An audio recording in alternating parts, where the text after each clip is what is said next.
There we go. There's this boy's game. I'm hoping everything's working. Oh, yeah, it is. Okay, cool. Sweet, sweet, sweet. Let me just pause my music now. Okay. Alright, there we go. Now let me get into the game. There we go. Dear reader. Uh-huh. Allow me to introduce you to my book. Though it might at first appear like many books you've come across, it is far from ordinary. Okay. You may, therefore, have some misunderstandings about its nature. Uh-huh. The story that awaits you has not been fully told. In fact, its conclusion is not yet known, even to myself. It is in that way that my book is special. Uh-huh. It is in that way that you are special. Uh-huh. Without you, there is no story. Okay. Chapter 1. Normal isn't what it used to be. This is a story about change.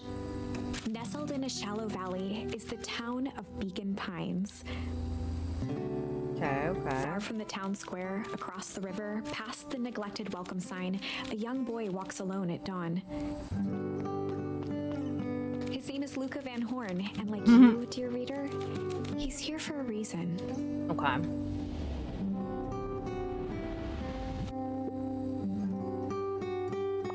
Okay, here we go. Finally, I can... oh, no. Oh, okay, okay. It has no audio. Alright. Oh, thank you. Alright, that should be good. Alright.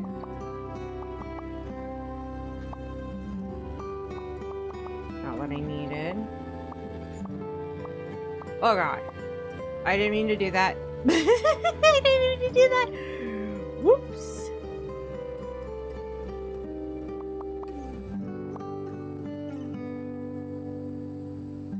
You know what?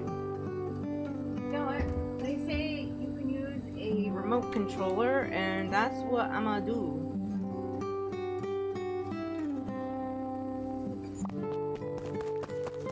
Whoa, whoa, whoa, whoa, whoa. Hold up.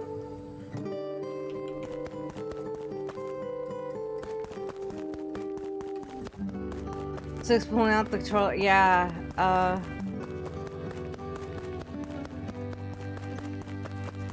Six is trying to figure out what's going on real quick.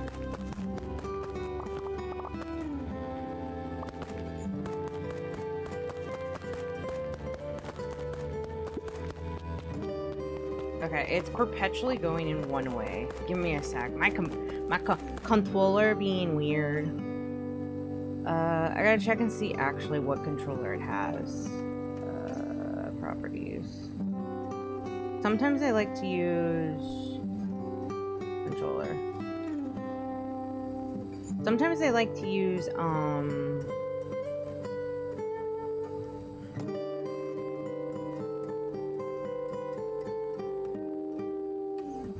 Xbox controllers. Okay, so this one is a no-go. Got it. Time to bring up the second controller, my Nintendo Switch controller. I gotta turn this off. There we go, it's off. Alright. Second controller. Nintendo Switch, we got this. Oh god, everything's dusty. I haven't touched this in ages. Holy shit. Give me a second.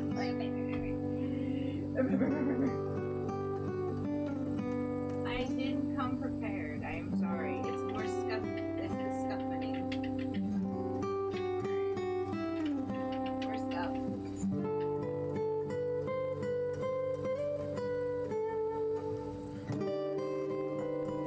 Alright. I got it. I got it. We're good. I got it. Alright. Now, check my battery.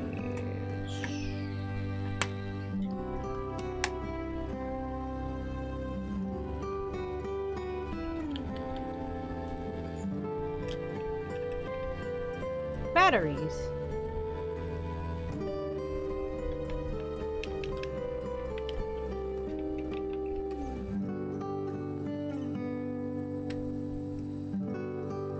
Might have to launch the with the roller plugged in beforehand. Maybe. I'll check on it, but like for right now, it doesn't seem like it's a problem. I think my batteries are just dead right now. I have extra batteries, like thankfully. I think the batteries just died after so long.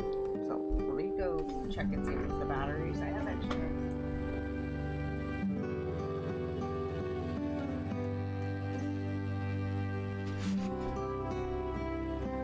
I have extra batteries, I promise.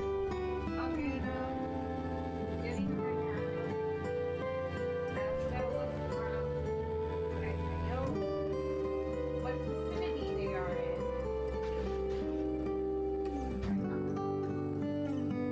I know they're in a vicinity. They're in this room, I promise. Yeah, found them. Found them. Your favorite trash panda has got like trash, you know. Oh, that's corroded. Alright, got you. But one corroded battery. Got it. There. Technically good.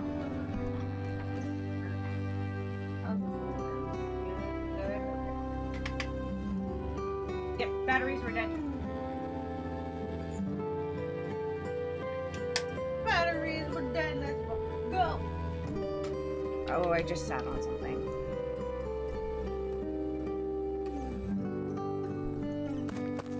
There we go. It works. We're fine. We did it. We're Gucci boys. We did it. Alright. Alright, it works. It works. It works. Hell yeah, it works. Let's go. Alright, if you see it moving, that's just me cleaning the thing off a little bit better. You know? I gotta clean this really good.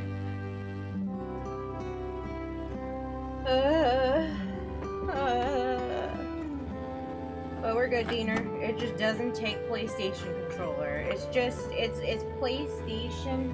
It's PlayStationist. It doesn't like PlayStation. Only Xbox and/or Nintendo Switch because Nintendo has the same controllers as Xbox. Except like the Y. I think it's like the Y and B are mid. Or is it A? I don't know. There's only like 2 buttons that are mixed up on it.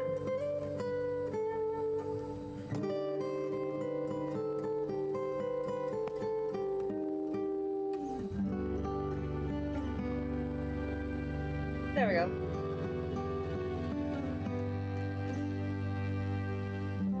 I have done it. There, controller is good. We got it. Let's get it, boys. Alright, set that there for right now. Alright, in we go.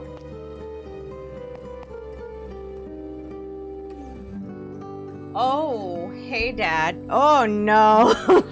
Oh, no. Dead parent. Oh, this is coming off to a great start. How are things going? Today's the first day of summer vacation. I start middle school next year, I guess.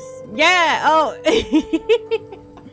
Hi, Meds! Thank you for the hydrate. There we go. Thank you for the hydrate, Meds. Hope you're doing good. Hope everything's good. Okay, he starts middle school next year. This is not depressing at all.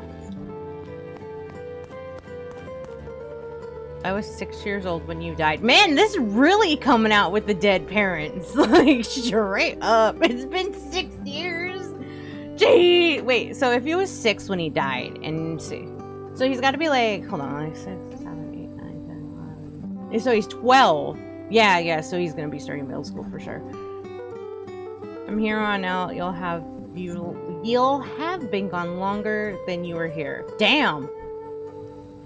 It feels like that should mean something. Mom always said that this tree was your favorite spot in the world. Why do they gotta come out with the dead parents already?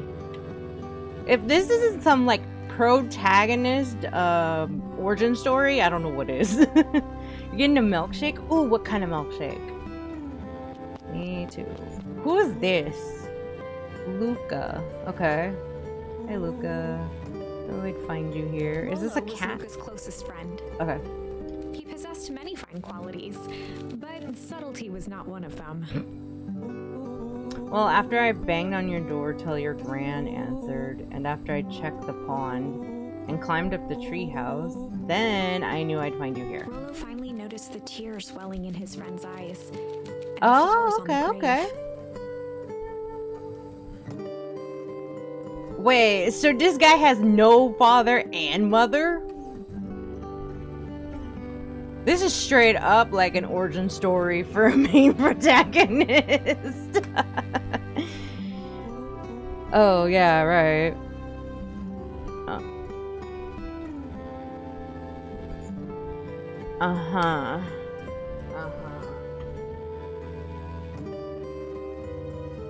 Uh-huh.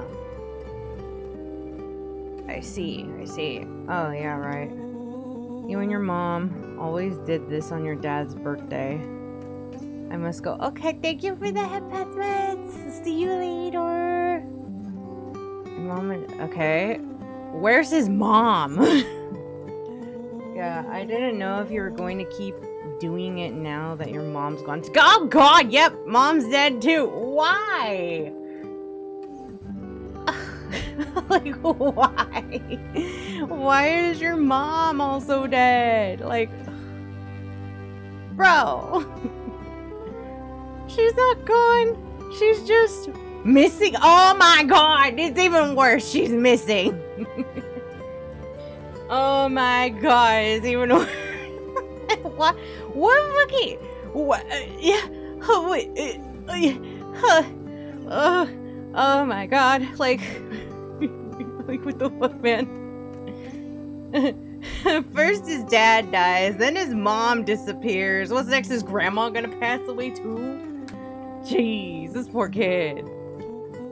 Sorry, I meant to say since she went missing. She's gonna come back, Rollo. Of course she is. Okay, see you next time. Yeah, she's definitely gonna come back. I think I'm ready to get out of here. Sure, lead the way. Alright, sweet. Wait, can I? I can jump. Okay. Alright, there's no other. Oh my God, this is cute. Oh my God. Yeah! Uh-oh. Oh? I found a charm. Yeah, let's go. Okay. Let's go. Okay, okay. Wonderful. I had a good feeling about you from the moment you opened my book. Okay. That charm is a very special thing. Okay. Very special indeed. Keep hold of it for now. Its purpose will reveal itself soon enough. Okay.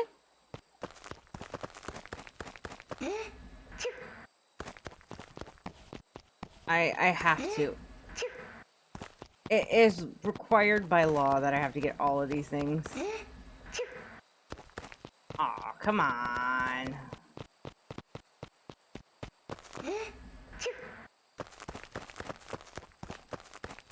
Rude. Alright. Oh yeah, I almost forgot the whole reason I was looking for you. I was wondering if you would ever get to that. I found the perfect way to start our summer. How's that? Look to the side suspiciously. Not here. They might be watching. Who? They who? Exactly, they who? Shh, not so loud. We need to do this in a secure location. Mission control. Alright, I'll just tell Gran and then we can head out. What are you gonna tell her? I don't know, I'll think of something. If that's all the same to you, I'll meet you at the welcome sign. Your Gran still kind of wigs me out. I don't do well with new people. She moved in like half a year ago. This kid is so fucking weird. His friend is so weird. Rollo's a special kind of cat. Just meet me at the sign when you're done. Because I think he's a cat. I think he looks like a cat, at least. Suit yourself, it will be luck. Hey, you gotta be some type of cat. Alright. Tell Gran. Alright. Hi, welcome in. Welcome in, welcome in. How you doing today?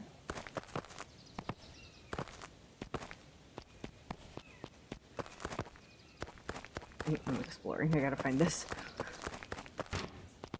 How far are you in the game? I actually just started. Remember that charm you found in the dandelion patch? There are more of those special charms to discover throughout Beacon Pines. They've been known to reveal themselves to those who are willing. Some of them can be found in this very house. You just told me to go on a quest hunt. Alright, this is it. I'm coming. Just some dusty knickknacks. Okay. Okay. Since Gran had moved in, the house was more peaceful, more orderly. Yeah, I just started the game. It's cute so far. It seems like a spooky, like a cozy spooky game. I don't know. It's like maybe a murder mystery or something. But I know it's a big mystery right now. Dad's dead, mom's missing. That's all I got. That's all I got so far. And more covered in flowery fabric.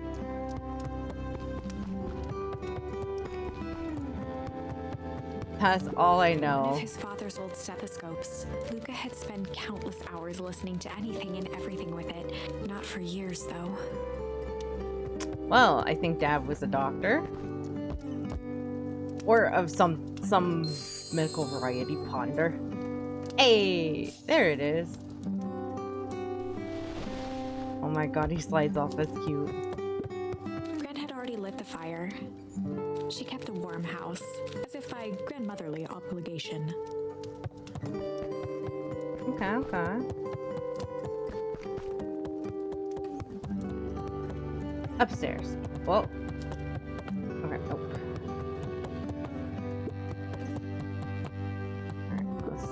Gran had commandeered the upstairs closet when she moved in. Some things need shelter from a young boy's mischief, she said. Hide. Alright. Oh. Hey! Thank you for the follow! Luca paused at his parents' bedroom door. He just wasn't ready to go in yet. Oh my god. This poor child. Is this him and... Does him and his grandma share a room? Gran's bed was undisturbed. Yeah, okay. He didn't mind that she had a habit of falling asleep in front of the fireplace. It meant that he could read late into the night. That's cute. That's cute. A little studious. Luca tossed on his favorite old sweater. Even though it was the first day of summer, a chill still hung in the air. Chill.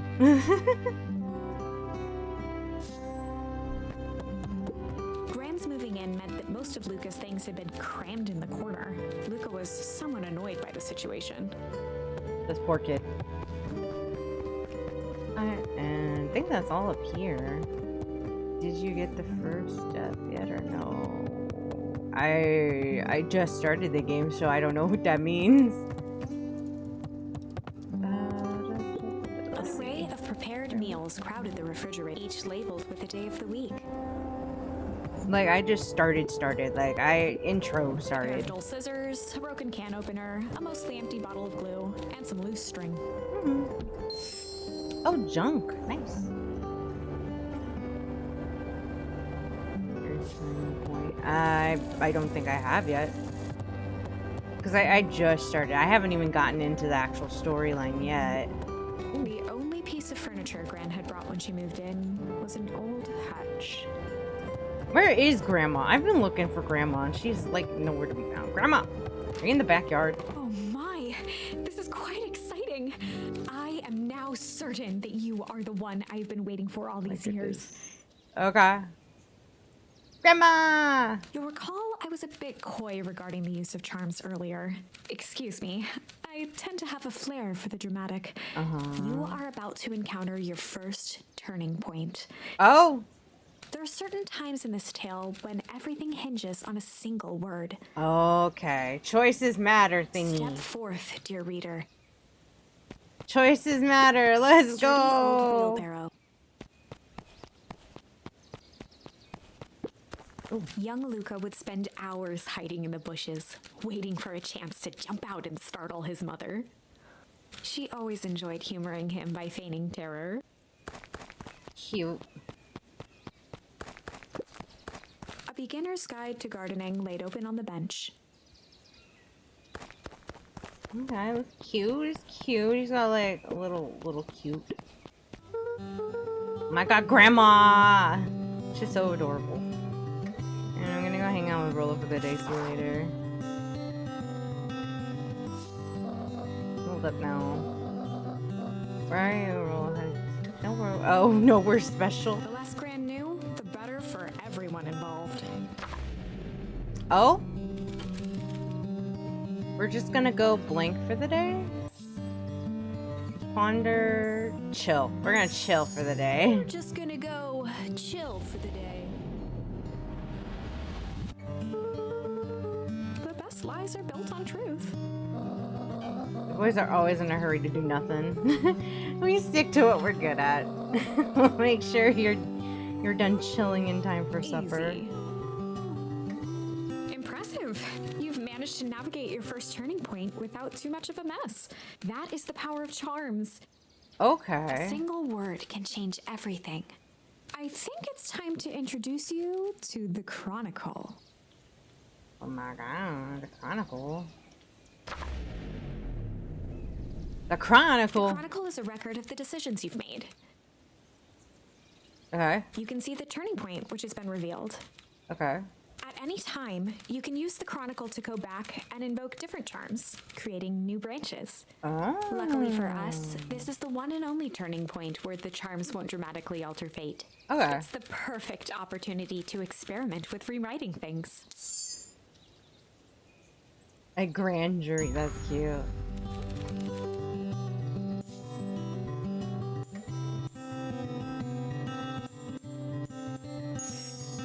We were just gonna go ponder for the day.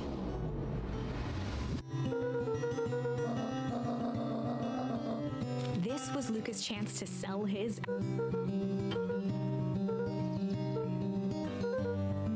Nailed it. Mostly medium pondering. Well, make sure you don't overburn yourself with the preponderance of pondering. Huh? Oh, forget it. Off with you now. That's funny.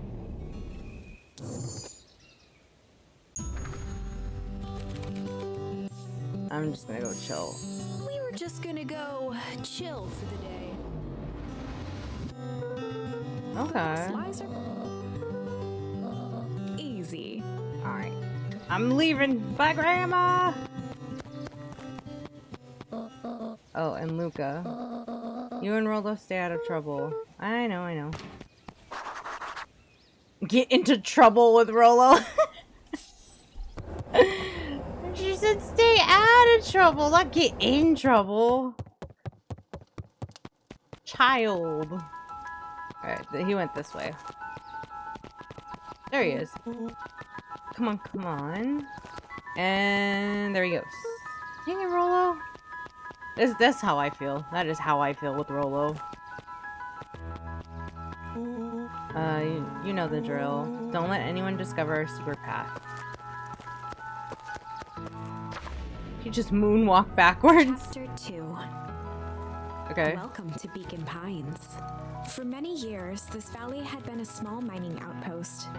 It wasn't until Sharper Valentine built his fertilizer company that Beacon Pines was established. Over the next 30 years, the town had grown and prospered until the foul harvest and his sudden death. Oh. Oh. Thank you for the hydrate. Thank you, thank you. In the 6 years since, everyone was simply trying to get by. Okay, so now there's a murder involved? Or a death? Mysterious death. Oh my goodness. Is that a hyena? It looks like a hyena. William Kerr was the CEO of Perennial Harvest Company. I think it's a hyena. He had become a fixture around town over the past few years. After the failing of Valentine fertilizer, the town was hungry to welcome a new source of employment.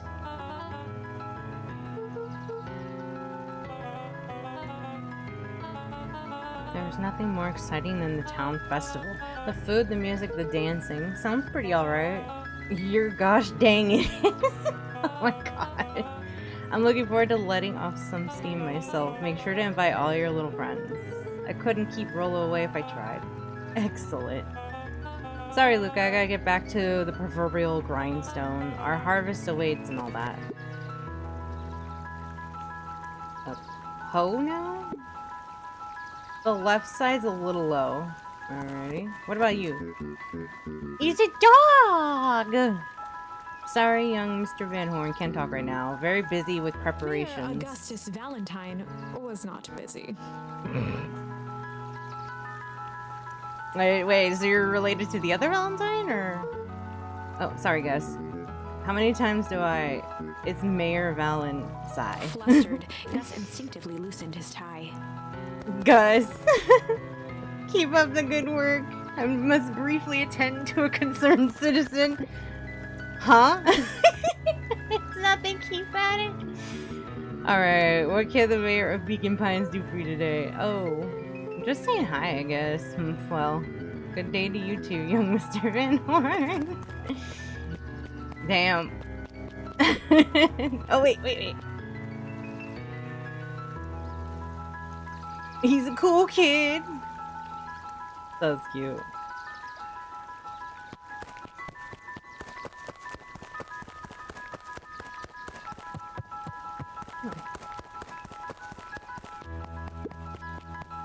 Got a pig? Oh my gosh, a pig! He's asleep. Hey, Mr. Sinclair. Mr. Sinclair continued snoring and lifted one eyelid just enough to see who it was, a tactic he often used to avoid undesirable conversation. Yoo-hoo, Mr. Sinclair. Bah, don't you see I'm sleeping, boy? How's the napping today? Crummy as always. Used to have a perfect nice view from here. Till Perennial Harvest put that monstrosity of a building in the way. Why don't you just move your chair a bit? Why should I be the one that moves? If it's a showdown they want, I ain't gonna be the one who blinks. Hi, Saku! Welcome in! How are you doing, Saku? I'm doing good. I'm a little sleepy, but doing good. Come on, Andy, grab his wallet. I'm sorry, Iggy, I can't. Are you trying to steal someone's wallet? Dude, or we pound ya? Man, this cat. And this rhino. Wow, you bullies! You're bullies! Yeah, but my mom said, yeah, but. If I had a nickel for every yeah, but, I'd be the freaking king of nickels. I was dying with this weather, but I'm doing well. Oh, is it hot? Like, super hot where you are right now? Bloop, bloop, bloop, and block. Bye. Bye.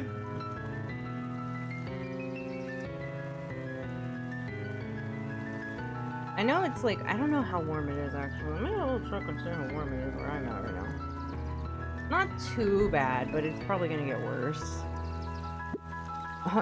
Ain't that right, Tish? Yup. Wow, you two are bullies to this poor rabbit who's just trying to do his best. Yeah, no more than 10 minutes outside and I felt completely drained. Oh, I'm sorry, Saku.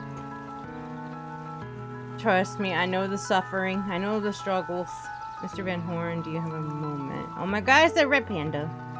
It's just Luca. Golly, I'm sorry. It's my first week at Perennial Harvest. He pulled a pen from the pocket of his sweater vest and began to frantically jot something down on a clipboard. Okay. Wonderful. What happened again? If we are going to be on a first name basis, then you can call me Pete. Oh, nice to meet you, Pete. Oh my god, it's Pete. Sorry, what are you writing? Oh, just documenting. Gosh, it's exciting to be part of something so darn special. Man, he is too optimistic. Like, super optimistic. you know, it's not just about new foundations and phone booths. We're gonna change the world, and it all starts here in Beacon Pines. Isn't that amazing? Uh-huh. Anyway, I better get going. Oh, that reminds me. We'd love to hear your thoughts. My thoughts? You bet. If we're gonna change this town, we need to get every detail right. That sounds intense. Yeah, right. Changing the world is intense. So what do you say? Could you answer a few questions? Well, I guess if it's quick. Wonderful. Open to answering a few quick questions. One down. See, it's not that hard, is it? Oh, okay. We're going already. Me too. That's how I feel. Let's see. Like, it was not like it was the previous summer seasons. Oh, I don't blame you. Like, hold on. Let me check, like, my weekly weather review today. So it's, like, supposed to be in the 90s for most of the week. Except for Saturday and Sunday, oddly.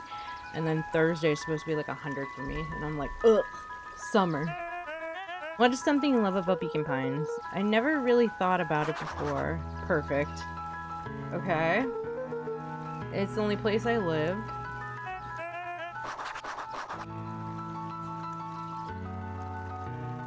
See, that wasn't so Pete painful. stopped scribbling and glanced up from the clipboard.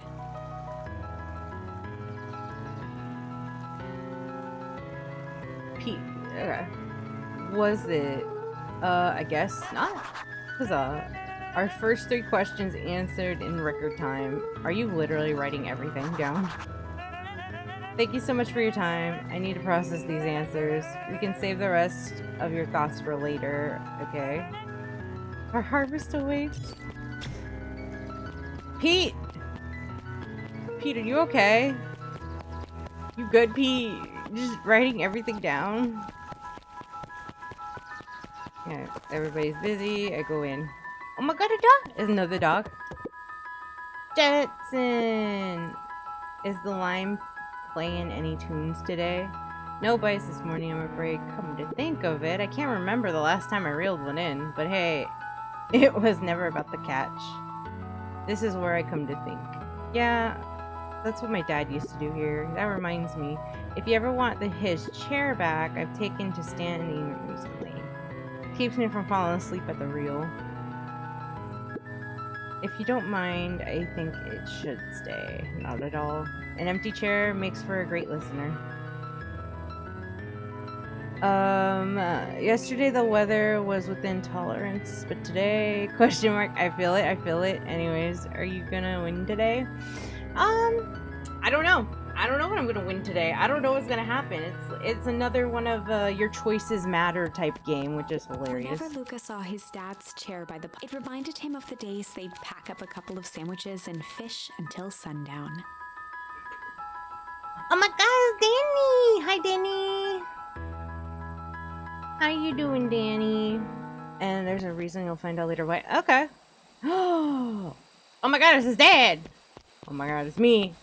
Tiny child me, it's 6 years old. Luca opened the tackle box and picked the perfect bait. I'll blame the weather if you don't win, right? Wait. Junk? Luca tied a shoestring to the hook. Hey, there we go. I'm doing good. Just got back from the vet. How are you? Oh my god, Danny, did you get your shots? Oh my god, Danny got your shots! You did it! You don't have rabies! Or you're protected from rabies. I'm so proud of you. I'm so proud of you, Danny. Holy, it's fellow firefly lover Danny. What fish could resist a nice shoestring? That's true. That was Dad. Give it a good cast now. Shots. Alright. How do I... Oh, okay. Oh. You have to reel it a bit faster or you'll lose the catch and lose interest. Okay. Alright. Luca tied a shoestring to the hook. What fish could resist? Alright. Got this.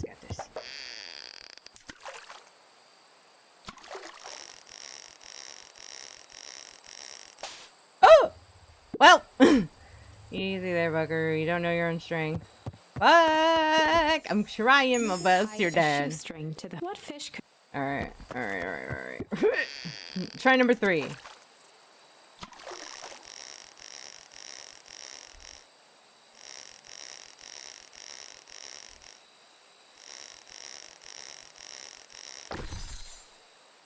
It's a boot. Or do you think the other one is? Hard to say. Sometimes things drift away. That's not fair. No, it's not. Well, whatever it is, I hope that other boot at least has a sock to keep it company. Such a cute looking game. I love the art. Yeah, it is really cute. Like, the art is adorable right now. It kind of gives the, like, oh, it's adorable. You know? Luca gently baited a feather onto the hook. Good for skimming the surface. Alright. What's next?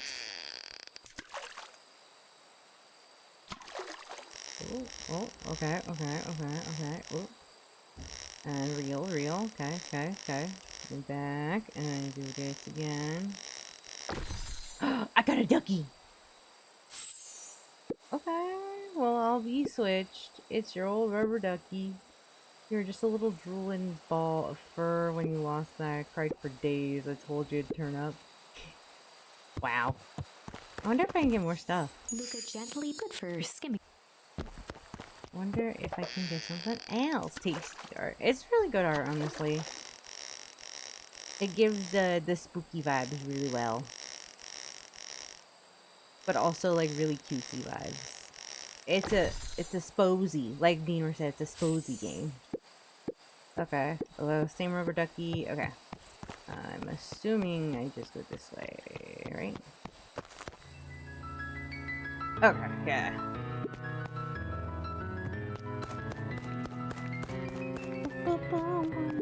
Oh, I didn't mean it. Here, what's this say? Mission control. Authorized personnel only. Oh my god. It was funny. The boys had a good thing going, as long as they kept old Jeff happy. They had an endless source of precious materials to add to the treehouse. Who's Jeff?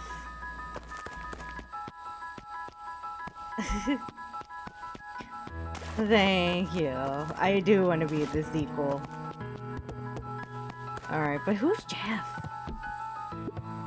Oh, alright. Time to be cool. Alright.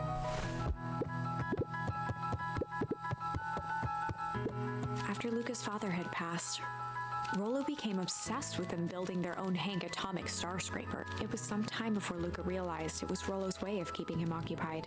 Aww. He also was On affected. certain nights, when the clouds were just right, the boys could tune into strange patterns of static. Rollo thinks it's aliens. He always thinks it's aliens. So Rollo's a conspiracy theorist of aliens. I get it now. Rollo's the aliens guy. Luca's Got winter it. coat decommissioned for the summer. With the cold holding out longer than usual, he reconsidered its usefulness. Alright, Rollo. What you got here? Okay, what's this top secret plan to start our summer? So you know the abandoned warehouse by my place? The old Valentine building? Yeah, well, it isn't abandoned. What makes you think that? Get this. Last night it was glowing. Glowing. Are you sure? Kinda. That place has been empty since the fowl harvest? Yeah. Who would even want to poke around that place? We would, Rollo. We would. Wait. It's just a busted old warehouse. I just meant we could do some research at the library. You want to actually go to the warehouse? What do you expect to find? Answers. My mom's out there somewhere. And it seems like everyone wants to pretend that she's gone for good. You don't have to come, Rollo, if you don't want to. Luca, remember the time I sort of accidentally burned down the chicken coop? Oh. And you jumped in and said it was your fault before my paw throttled me? This is a flaming chicken coop sort of deal. I've got your back. Thanks, Rollo. And now I think about it, poking around a decrepit fertilizer warehouse is exactly how I want to spend my first summer day. He burned down a chicken coop. Rollo, Rolo, you should not be near fire. You should not be anywhere near matches or fires. No, there he is. Rolo! I'm just catching my breath. Go on, I'll catch up. Man, he overexerted himself. Ooh, a little bunny! Bunnies! Miss Nelson. Morning, Luca. Any big summer plans? Not really. Heard anything about the old fertilizer warehouse? Any strange happenings? Can't say I have. Either way, a dusty old warehouse is no place for young boys. Be safe now. Oh, coffee. Luca could see the morning regulars nestled in their booths at the early bean. The early bean. That's cute. The early bean. Oh my god, just workers. Piper! Oh hey Luca, what's up? You know it's summer break, right? Of course. And it's like the morning, correct? And you're studying? Like they say, the early bird gets the proper education required for a successful and fulfilling career later in life. Okay. That's not how the saying goes, but yeah, you do you, boo-boo. Hey Zariel. Ooh, hey Luca. Could you please tell this lazy butt to help out in the cafe? Lumi, Zariel would like you. Luca, let me give you a little gem of advice. If you never do what you don't love, then you'll never work a day in your life. Wow. You're really setting the kid up for success. That's funny. Oh my god, is that another dog? Holden Wilder ran the local paper of record, the Beacon Beacon. The Beacon Beacon. Mr. Wilder. Morning, Luca. What's the day have in store? You think he's another doggo? He's so cute. Have in store for you. I was wondering if you heard about any news. News! The Beacon Beacon knows the news that needs knowing. Any news about the old fertilizer warehouse? Nope. Oh. Rolo thought he saw some lights there last night. Rolo ought to be careful poking around that part of town. The winds of change are blowing, and change is a dangerous animal. Hey, Lego! The Beacon Beacon. Uh-oh. Is this Rolo's? This has to be Rolo's sister. They look so alike. They look the same, almost. Luca, just the fellow I was looking for. Hey, Roxy, what's up? Right. Rendezvous with Roxy. This is an important turning point. Oh. The first time where your charms will change the course of fate. Oh god. And currently, we only have one suitable charm at our disposal. Have no fear, we can always return later using the Chronicle once we find more charms. Oh. Well, now I'm just rambling. Where were we? Have you seen my blockhead brother today? He skipped out before breakfast. Well, not really, no. Can't say I have. Can't say or won't say. Roxy, would I lie to you? Uh-oh. Luca, wait up, I almost forgot to tell you. Roxy might be lurking around here. This is one of her favorite places to stand around and be useless. Rolo. So we need to make sure she doesn't spot us. Rolo. Why are you doing the turning thing with your body? What, you're not scared, are you? She's harmless. And chump. And she's right around that corner, isn't she? Oh, that's so cute. You got in trouble. Don't by me. Just over here lurking uselessly. Oh, hey, sis. I knew it. I knew it. Nice weather we're having, eh? I couldn't help but notice you snuck out the morning before breakfast. Wasn't hungry. Also couldn't help but notice your morning chores were left unchored. Roxy, I'm gonna level with you. I'm sick and tired of digging up carrots. We all gotta pick up the slack since the foul harvest. Almost every carrot I dug up is rotten, and the rest look like they were hit with Hank's atomic shrink array. Hank's atomic shrink array. There we go. And all the more reason to keep on digging. There's gotta be more to life than puny carrots. Look, Roxy, Luca and I have places to be, so if you don't mind... Oh, I do mind. I'm not gonna catch hell again because of you.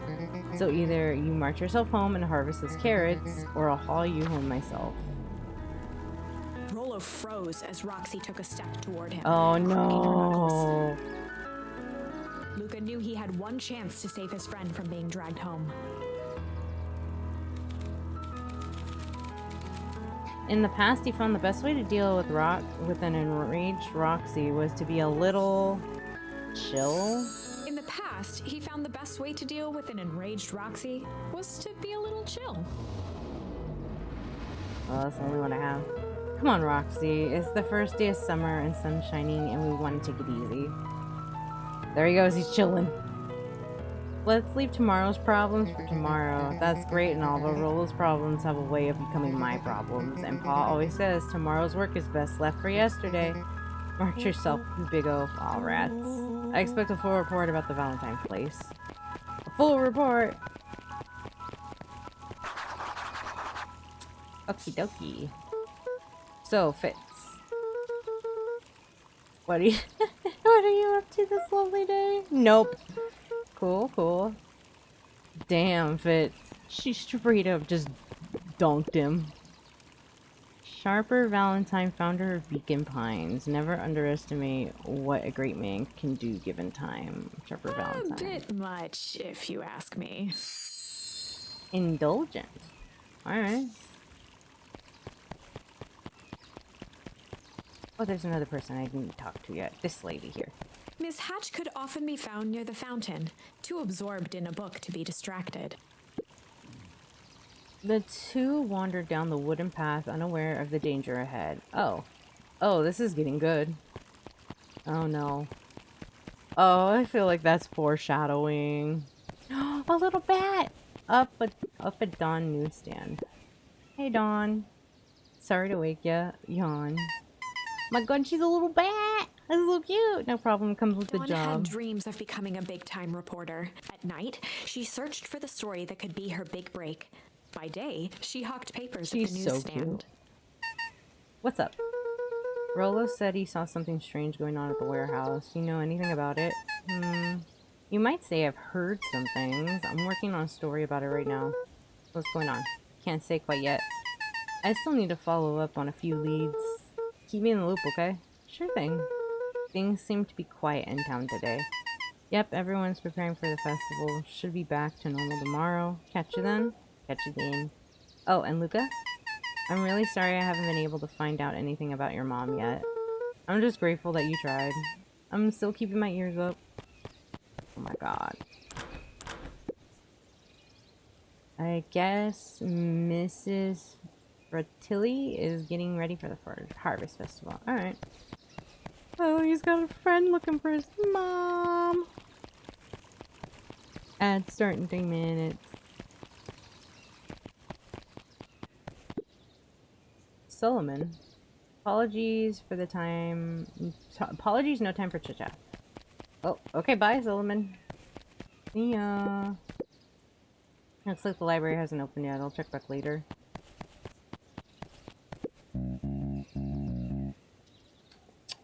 Another dog, I think.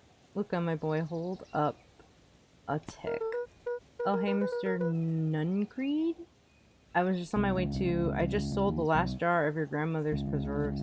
Can't stock the shelf fast enough, turns out. Hey, that's great, but I'm actually... I guess Juniper will have to swing by with more of her lovely jam. Huh. Well, don't let this old man slow you down. You just remind her she still owes me that dance. A promise Gran regretted the second it was made.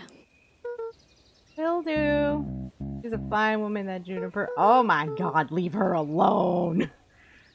Yeah, she's pretty cool, I guess. A real fine woman. God, this is a child, sir.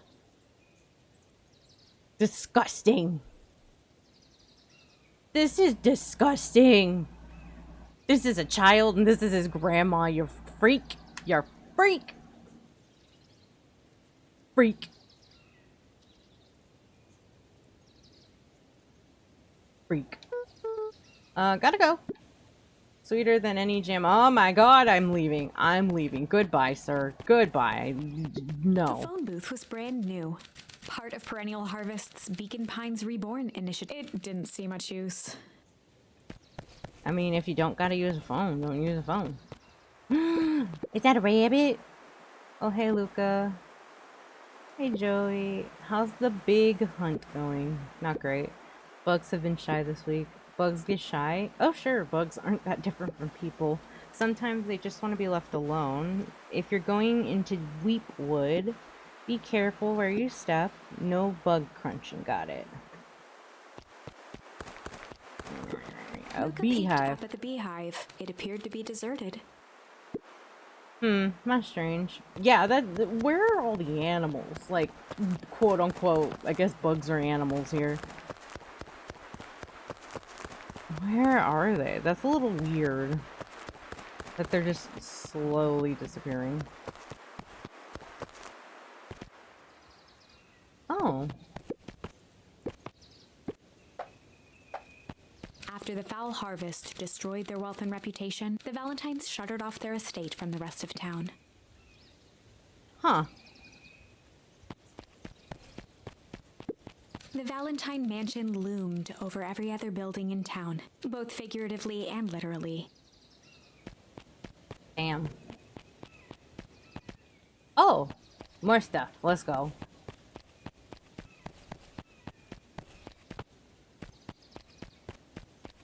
Okay.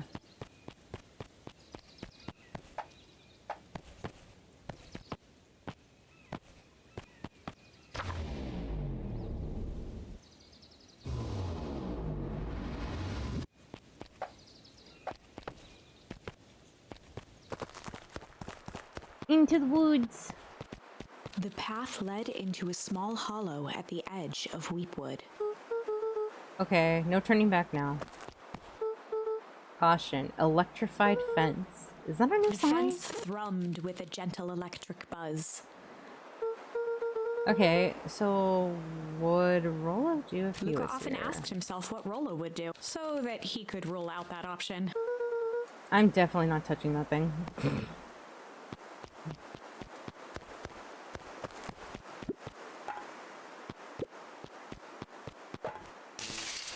As sparks flew from the fence, the light atop that section shut off. 2 bulbs remained. Alrighty, let's go. Hoopa! That's One more to 2. go. I'm so smart. The fence's buzzing gave way I'm so to sorry. silence. Yeah. Okay, moment of truth. Every kid in town knew the old Valentine fertilizer building. Long abandoned, the warehouse once served as the industrial heart of Beacon Pines. Now, it stood only as a reminder of things left behind. The dormant building showed strange signs of life. Okay, so Rollo wasn't exaggerating for once. What's going on There was only one here? way to find out. Alright. I be right back. Be right back, guys. I'm gonna go make myself some coffee real quick. Okay, I'm back.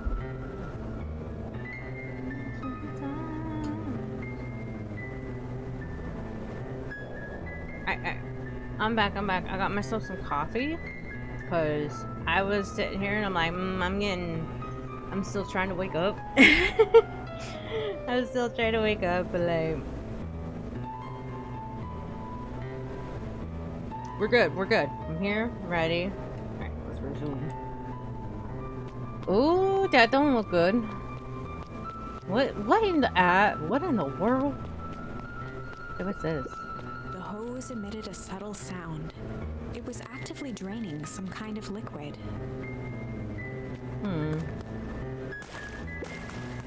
The water looked almost diseased. Ew. It flowed slowly into the woods. Is this why the harvests suck? Because the water's contaminated? I have a feeling that the water's contaminated, so it's making it like this. It's fucking rude. Disgusting. Just kidding.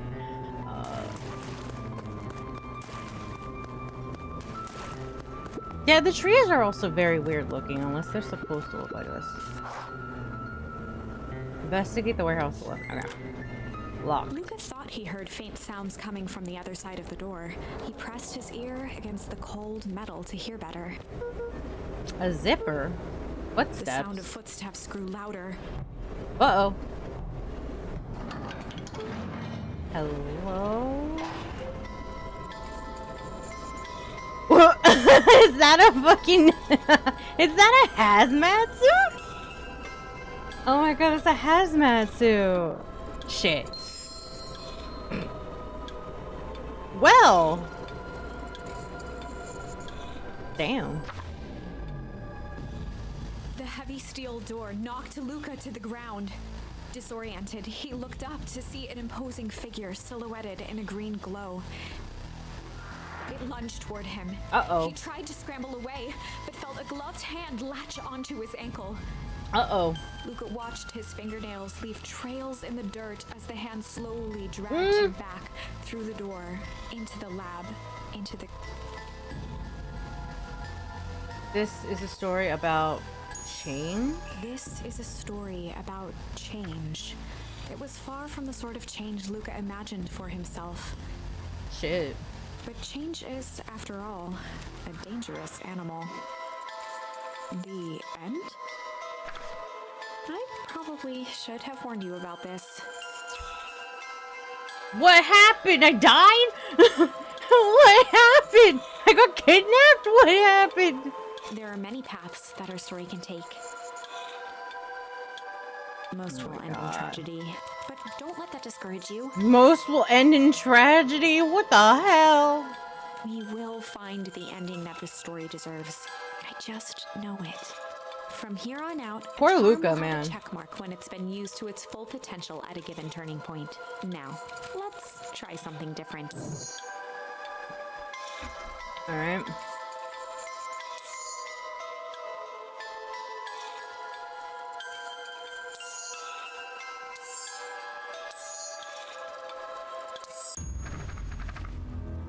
Okay.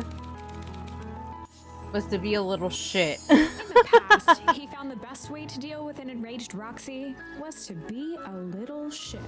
Damn. Make a break for it! What have you done? Ah! He's screaming! Did that little shit just kick me? Run all you want, you little twerp. You're gonna come home eventually. Sorry. That's hilarious. Sorry about that. Rolo can get overexcited Solomon sometimes. Valentine. Oh my goodness, he's so cute. Solomon Valentine. Oh my god, he's part of the Valentines. Oh my god, Current little ward cute. of and future successor to the Valentine fortune. Aww. As he brushed off his pants. A town of complete and utter fools. No wonders if it's worth taking anything here seriously. Either way, I'm really sorry. No matter. How are you doing? Me? Yes, with all that business about your mother and whatnot. Oh, I'm getting by. Man, he has got the most resting bitch face out there. This boy got the resting bitch face. Still no word from her at all? No. That is truly a shame. Damn. Your grandmother has taken residence to keep house? Yeah. And how's that going? Well, mostly stay out of each other's way. Make it sound like she's rarely at home. It's not like that. She just has a lot to do. She's still settling in and trying to figure out how to make ends meet. Indeed. Well, count your blessings. It's better to have a caretaker who is rarely around, in lieu of one who tries to compensate by smothering you with attention. That doesn't sound so bad. Trust me when I say. It's best to rely on yourself. Family has a way of creating more problems than they solve. Damn. Solomon's just so sad, man. Solomon! Trifled a gesture toward the approaching heiress Valentine. Ah, it's his sister. Speak of the devil. Oh my gosh, she's so cute. Look at her. Another dog. Oh my gosh, that is so cute. Do not wander off like that. I'm too busy to be looking. I'm much too busy to be looking all over for you. Wow, damn, girl. Damn. That is rude. Oh my gosh. Look. Yeah, I know.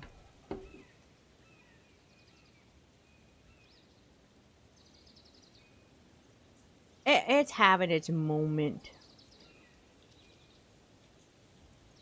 There we go. It's because the game was having an issue, but we're good. We're good. We're good. We're good. We're good. It should be fine now.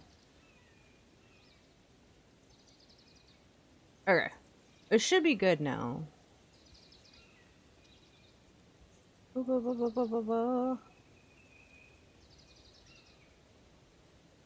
a lot of things that I forgot are still up for some reason. Alright, that should be good now.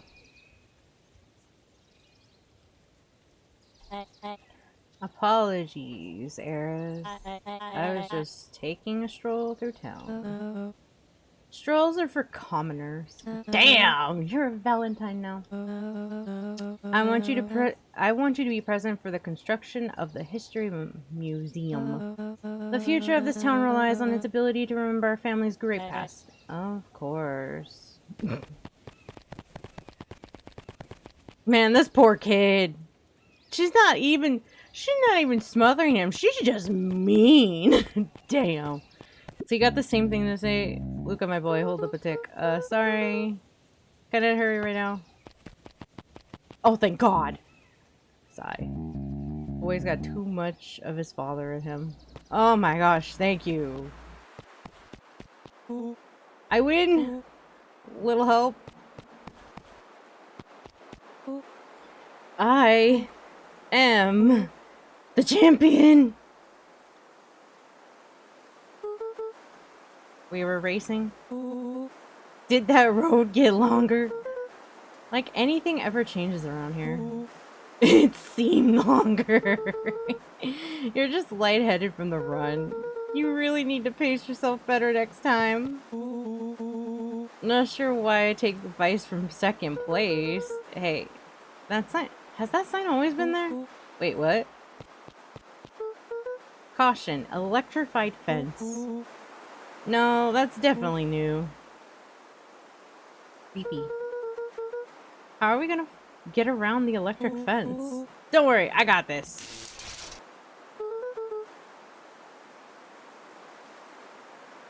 Really? Throwing yourself into it was the smartest idea? Rolo? Really? Why did you do that?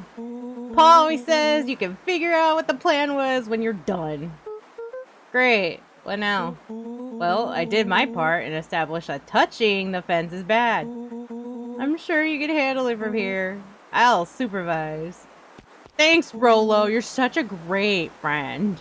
From a safe distance. Of course, Rolo. Of course. Whoa, you're a genius. I'm just using my brain and not throwing myself at a fence. I think that did it. Luca, you never fail to impress. He's the brains of this operation, Rolo. The old warehouse came into view.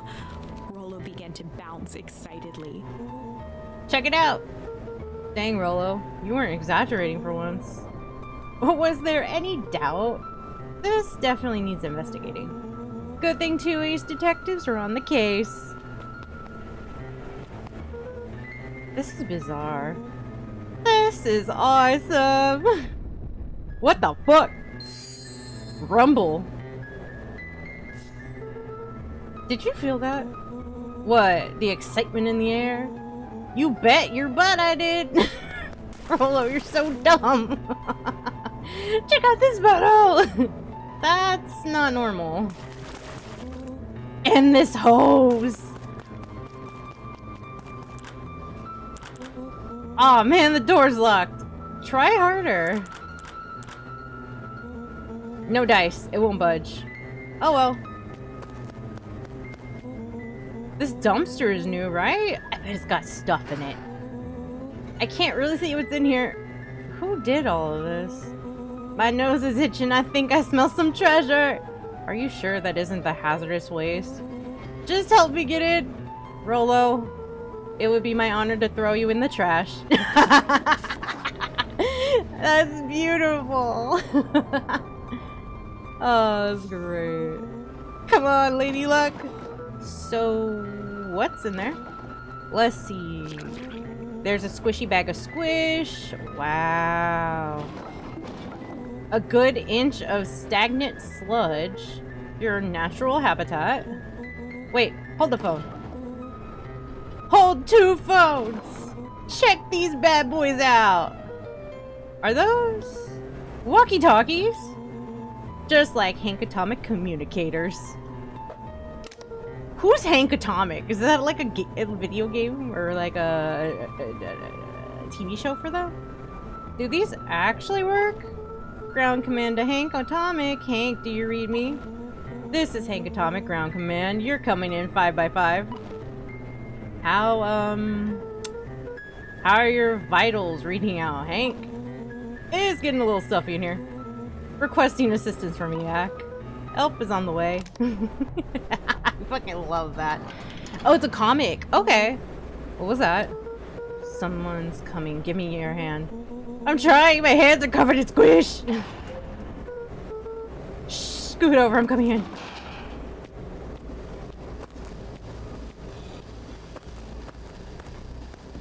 Oh, no, no, no, no, no, no, no. Don't throw that in there.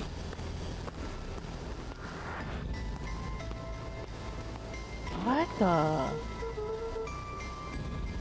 Okay, he didn't put anything. Why did he open that? Tell me you saw that. Dude, I don't know what I saw. He's coming back. Get down. Oh my god, is that a body? Is that a body? What? Is that a body? Petrified under the weight of the bag. Fucking body. Oh god, tell me that's not what I think it is. Luca, do you know what separates run-of-the-mill detectives from ace detectives? A ridiculous hat? When the chips are down, ace detectives dig deeper for clues. Around at the large sack which burdened them. Ah! He snapped off a tag from just within a small zipper opening in the bag. Oh lord. It's some sort of badge or something. What does it say? He held the badge up to a faint shaft of light within the dumpster. Dr. Prescott, Deep Engineering. That's a name tag. Who would throw away a bag full of slimy old name tags? Kid, that's a body. That is a dead body. I think it's just one name tag in a bag full of something else. Okay, okay, okay. I think we should make a break for it. Stay calm. This is no time to panic.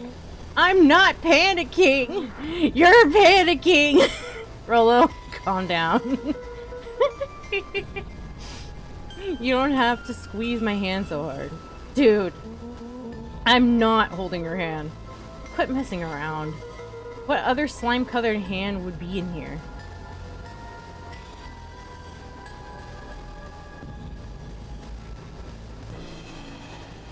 Oh my god! Oh my god, that's a hand! Oh my god! There's a hand! I'm beginning to see the benefits of your run for our lives plan. Right, we clearly established that I'm faster than you, so I'll go first. Why not go together? Flaming chicken coop, Luca!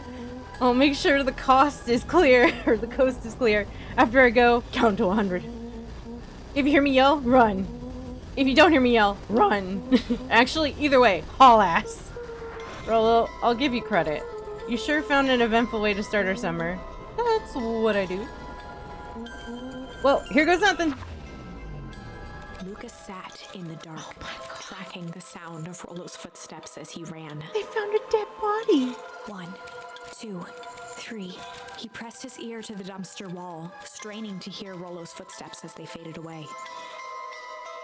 15, 16, 17, He tried not to think about the contents of the dumpster as he counted. 35, Yeah.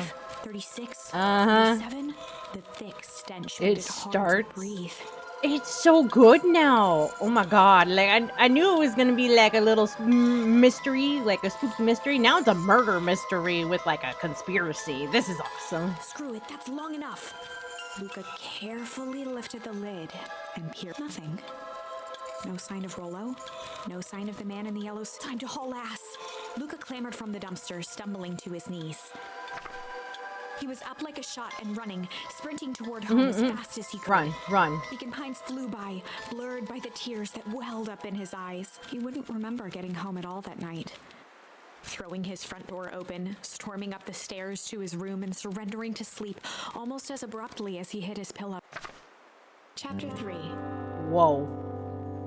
Finding a friend. The next morning, it was quieter than usual at the breakfast table. Only the sound of silverware and chewing interrupted the awkward silence.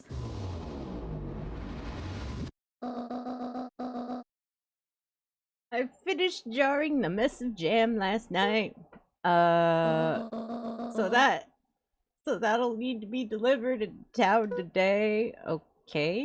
So what did you and Rollo get up to yesterday? Oh, nothing interesting. Shifty eyes. Hello? Wingdings! Calm down. More wingdings. Got it? No, of course it was the right thing to do. Start gathering, folks. I'll be right there. What happened? Are you sure there isn't anything you want to tell me about yesterday? Anything I want to tell you? Not really. We just sort of ran around a bit. Rand's brow furrowed. She let out a long sigh. Her voice was quiet and even. I have to go take care of something. You are to stay in this house for the day. Under no circumstances are you to leave. What? If I am not back by dinner, there's stew in the icebox. But nothing. You are to stay here, understand? Yeah. Say it. I'll stay here until you get back. Good. She's just, it's me for real. I'm Luca. Oh, and Luca, you left the icebox open yesterday. We're not made of money, you know. Well, that was strange. I feel like Grandma knows more than she's letting on. And I think someone probably went missing. Other than the doctor lady. Or the doctor dude. The engineering guy, yeah. I forgot he was an engineer for like 2 seconds. Oh, I did leave it open. I didn't know you could close it. I didn't know you could close it. I'm sorry, Grandma. I didn't mean it. A faint electronic sound floated in the air. Hmm? Is that coming from upstairs? My god, I love this game already. It's so fun.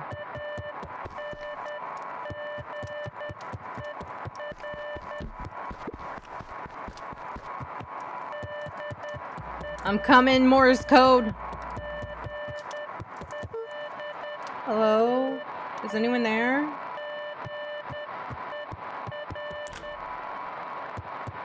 Is it in this store? Beacon Pines is the best. Okay, I didn't know how, like, this story was gonna go. I just knew it was gonna be, like, kind of a spooky, like, spooky cozy. But, like, I actually like this. Oh, it's so good. Murder mysteries are my thing. Hello? Rollo, is that you?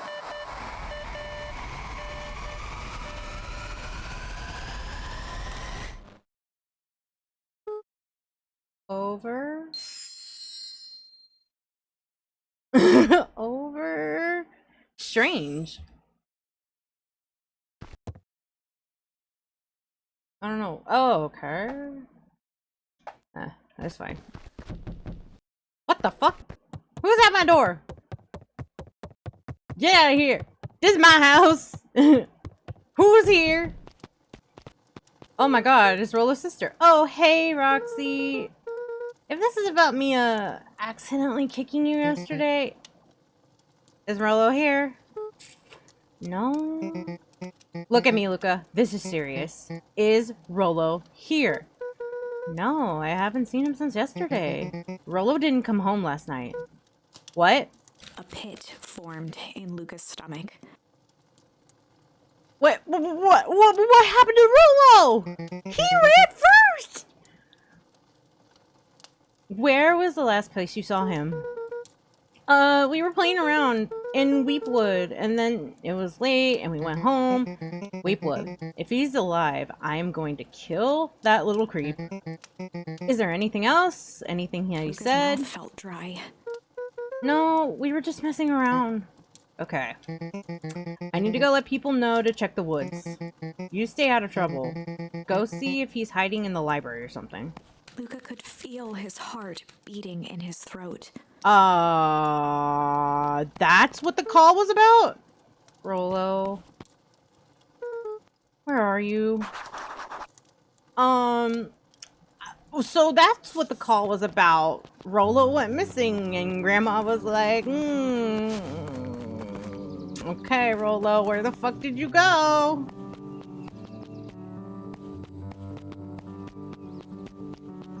Oh, Rollo, what did you do, man? What did you do?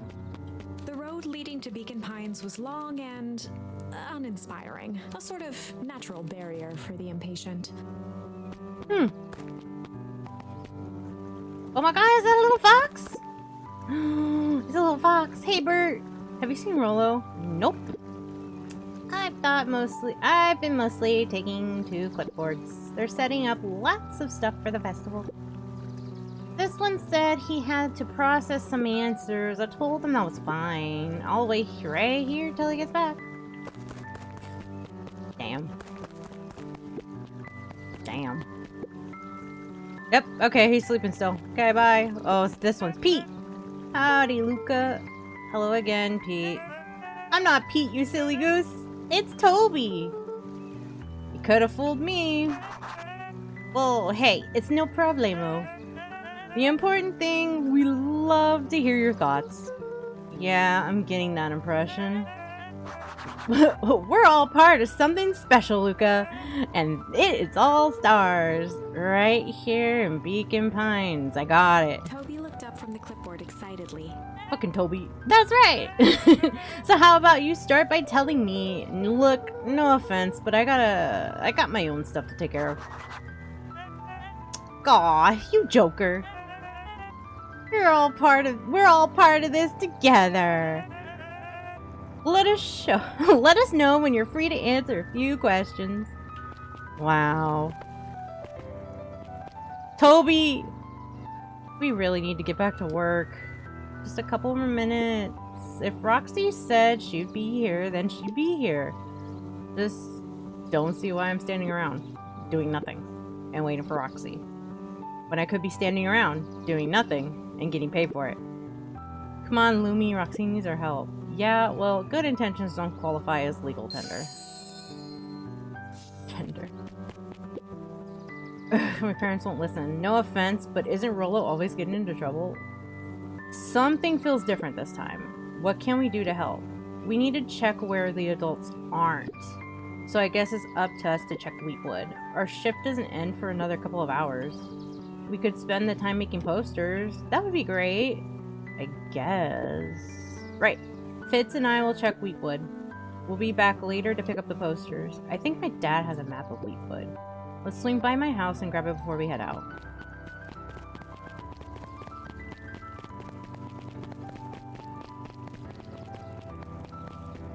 My God, it's the mayor!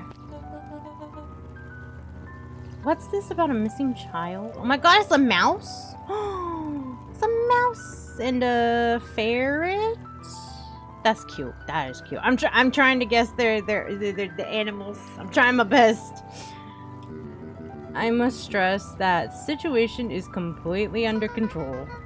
It just all seems so terrible. And you're sure there's nothing we can do to help?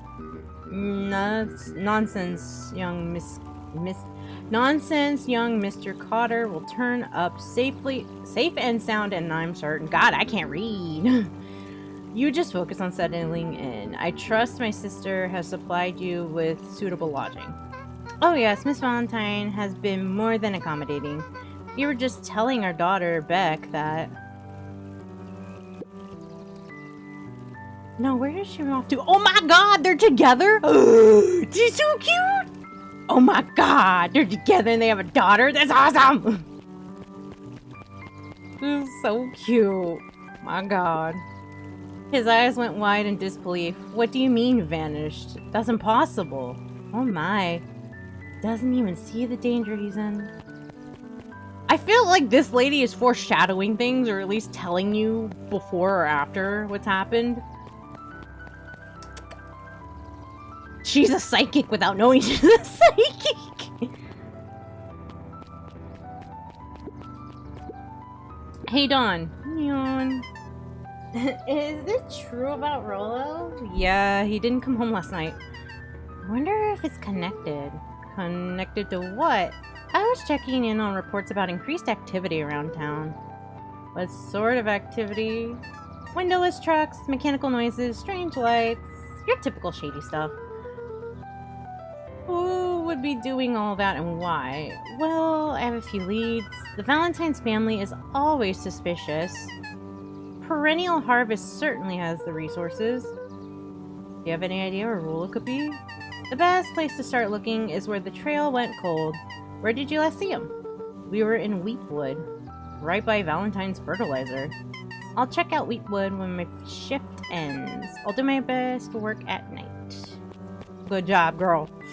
Best vampire bat out there. There we go. I'm going this way now.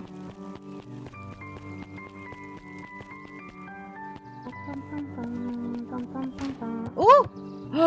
A penguin? Yes, please. Kato volunteered at the library during the summers. He wasn't very social, so he'd dedicate each summer to becoming an expert in a single subject. Oh, he's so cute. Beck is my personal fave character. Beck. Making him a reliable source of Is that okay, Beck. knowledge. Yeah. Making him... If you were to ask Kato something he didn't know, Kato. he'd escape into the dusty old bookshelves and return with just the right thing. Kato is cute. Hey, Kato Kato. was lost in his reading. Luca crooked his neck to see the title. Introduction to Melitology. Oh, he's so cute. Oh my god. Look at him. Kato, you're so adorable. I could just smooch your face. You're so cute. Oh, hey, Luca. You snuck up on me. Good book. No, just started it. Gestured to the shelves. He's so cute. I'm really running out of books I haven't read yet. So now it's on to the wonderful world of bees. Turns out bees are pretty cool. For instance, did you know that around 70% of bee species usually live in underground tunnels? Or that if there are two queens in a hive, they will fight to the death for supremacy? Becca's list. Okay. Thank you. Yeah, okay. I knew it. They're so cute. They have a daughter together. So cute. Fight. That's interesting, but you haven't seen Roll around, have you? Not since yesterday. Keep an eye out for him, okay? Sure thing. If you see him, he'll be the first to know.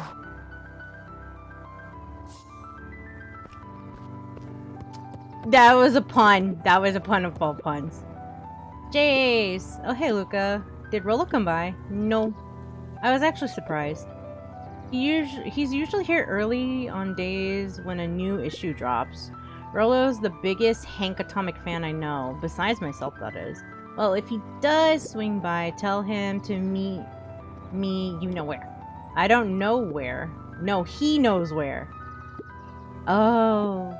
Roger that, Space Cadet. The bottom corner shelf was a dusty array of thick science books. Only one binding was clean enough to read. Cellular Biology and the Chemistry of Mitosis. Boring. Mycological Phosphorescence. Ugh. More like my complete loss of interest.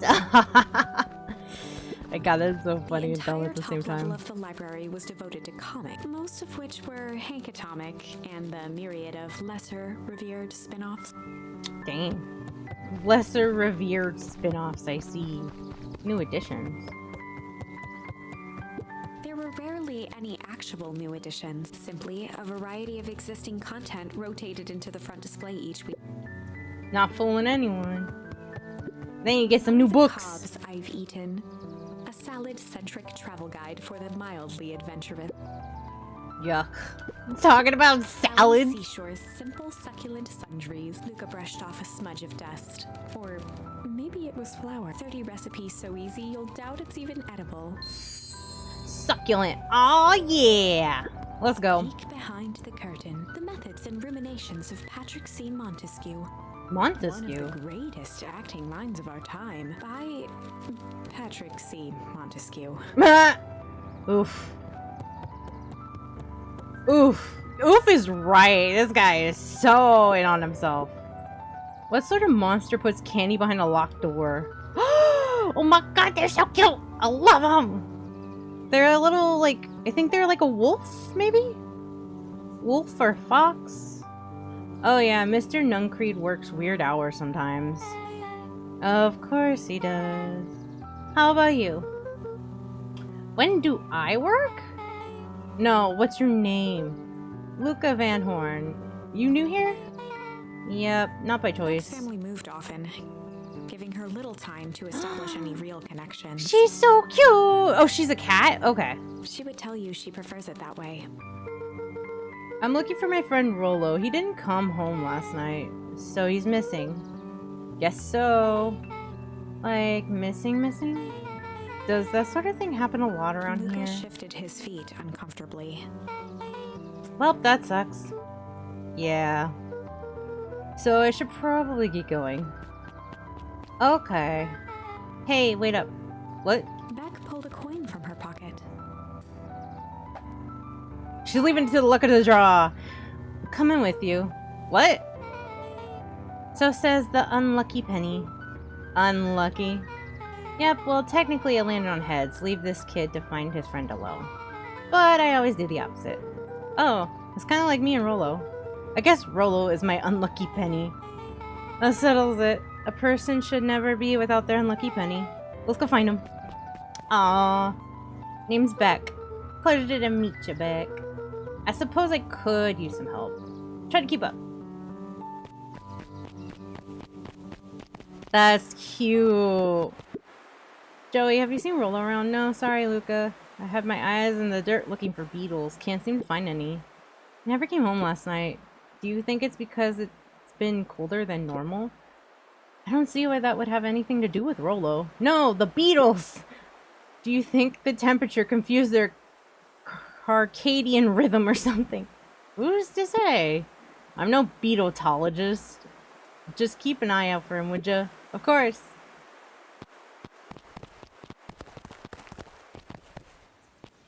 After the foul harvest destroyed their wealth and reputation, the Valentines shuttered off their estate from the rest of town. The Valentine mansion loomed over every other, both figuratively and...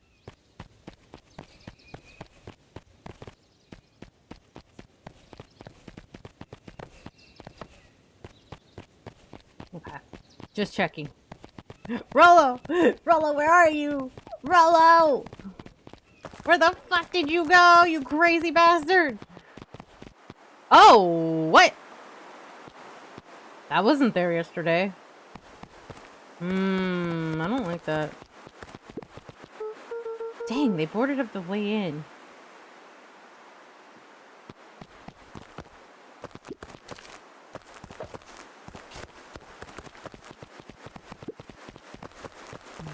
Go this way?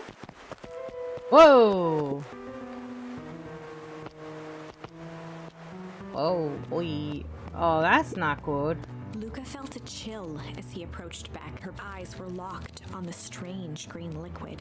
Fun The part. nearby grass was coated in a fine layer of frost. This sort of thing normal around here?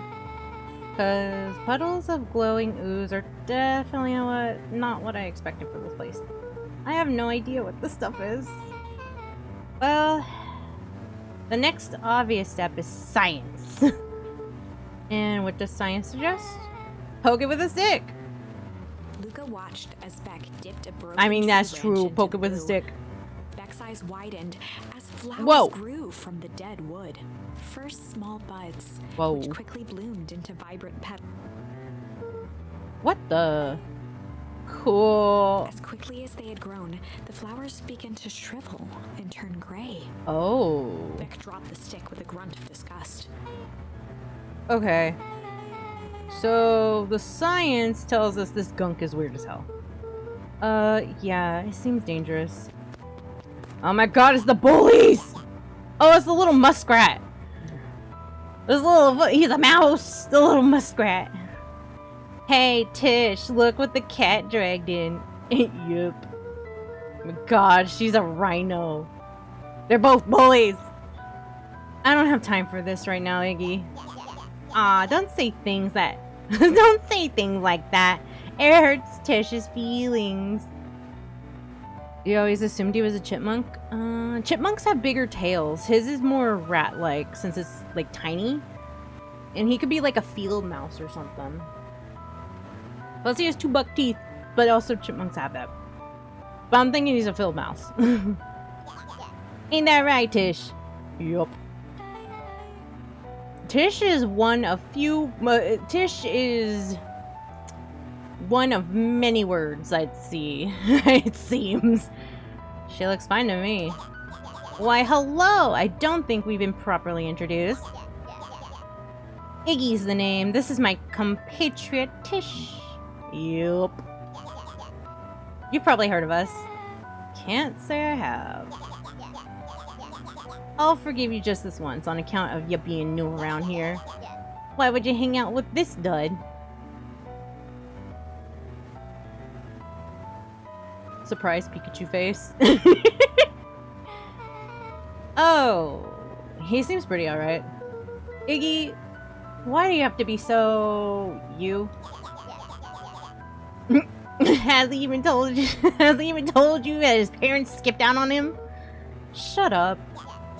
It's true. They got tired of having such a pathetic kid and left him. Oh my god, kid. Iggy, I'm only gonna say this one time. Don't talk about my family. Well, look who's grown a backbone now that the girl's around. First his pops croaked, then his mom finally couldn't take it anymore and bounced. Gee! I hope this kid gets punted. I hope he gets punted.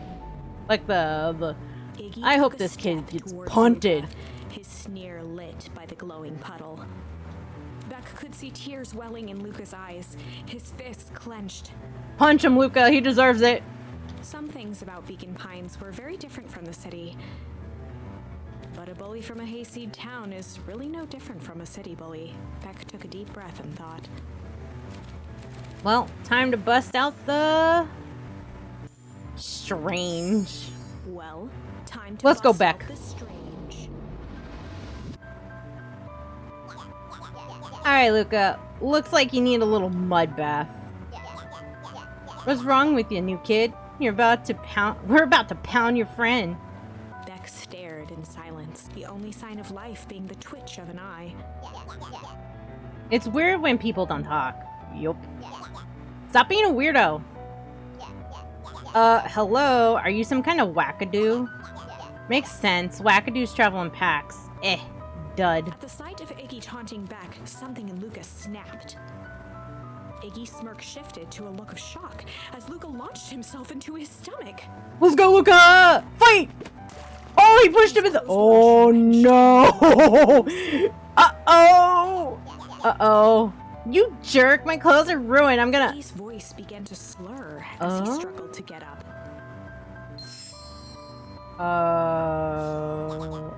I don't feel so good. Oh my god! I'm sorry, I just... Oh shit. Yup.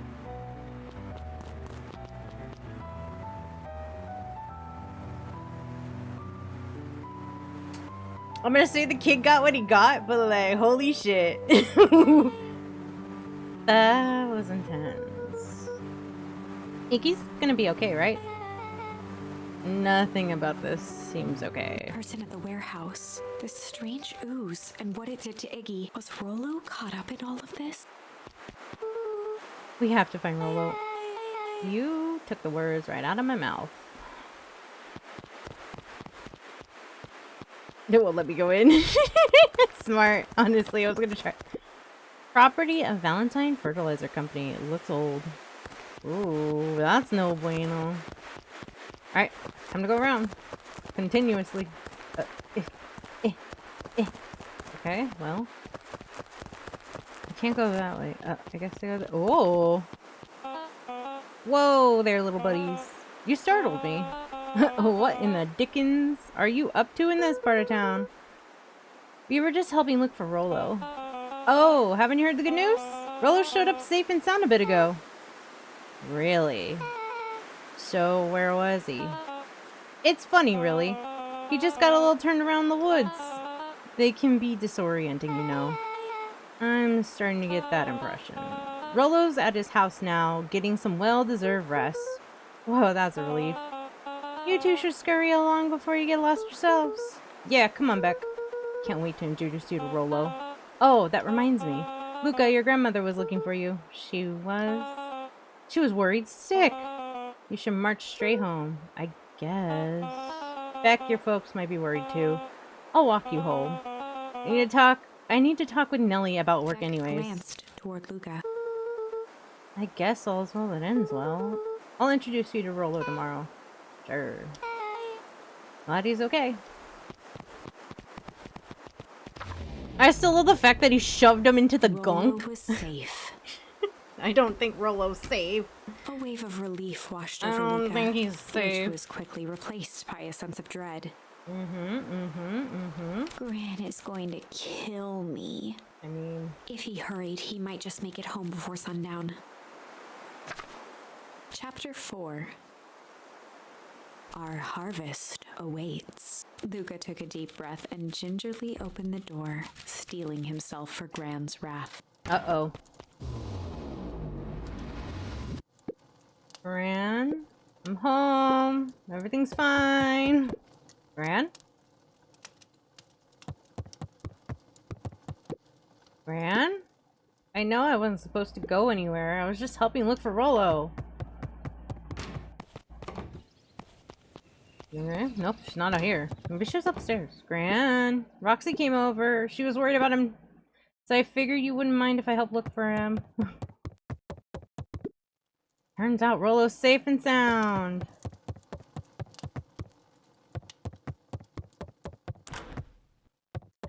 Is she in here, Gran? Luca was alone.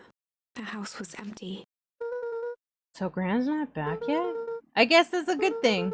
Nothing to do now but sleep, I guess.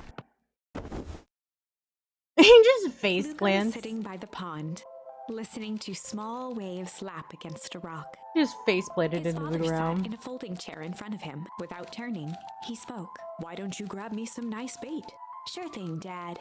Luca hopped over to the tackle box and popped open the lid. Inside was a rolling, buzzing mass. We're fishing with bees? Luca's father gave a warm chuckle. Well, you catch more fish with bees than honey. Pick us out a good one. Luca closed his eyes and plucked out a bee. He could feel its wings struggle between his finger and thumb. Holding it at arm's length, he hurried over. His father deftly baited the hook and examined his work. Interesting choice. With a practiced flick of the wrist, the line buzzed in a graceful arc. The water accepted it without a splash or The ripple. dream music is like kind of like, how do I explain this? It's kind of like building up suspense, like something's not right. The wrong choice. But I respect it. The pond began to freeze over. Sometimes we gotta make the wrong choice before we can make it right. Pallid ice propagated across the still surface with an alarming speed. Luca scrambled back as the ground beneath him turned. Dad, I don't understand. Sorry, kiddo. Understanding isn't always part of the deal. The relentless ice shot through the fishing line toward his father. Dad, look out! His father casually wound the reel. None of it's your fault, you know. Never was. Dad, we have to go! Luca grabbed his father's shoulders, trying to pull him away. Please, you have to run! The ice crackled as it spread across his father's hands. That's the thing about fishing, Luca. His chest began to crystallize. You toss your hook in, and you never know what you're gonna pull out. A shock of searing cold ran up Luca's arms. He gave one last death. The chair tipped backwards in a single frozen mass. Luca tried to stop the momentum, but it was too late. He watched the icy form of his father slam into the hard ground, shattering into 1,000 pieces that crowded around his feet. Dad, I don't understand. What does all this mean? The gentle rustle of leaves was the only reply. What the fuck, man? Luca's eyes struggled to focus on the walkie-talkie. The walkie-talkie again? Rolo? Wingdings. More wingdings. Faintly, he could hear Rollo amongst the noise. Luca. Rolo, is that you? Luca? There? Rolo, it's the middle of the night. Luca, thank God. Listen, I don't know how long this thing will work down here.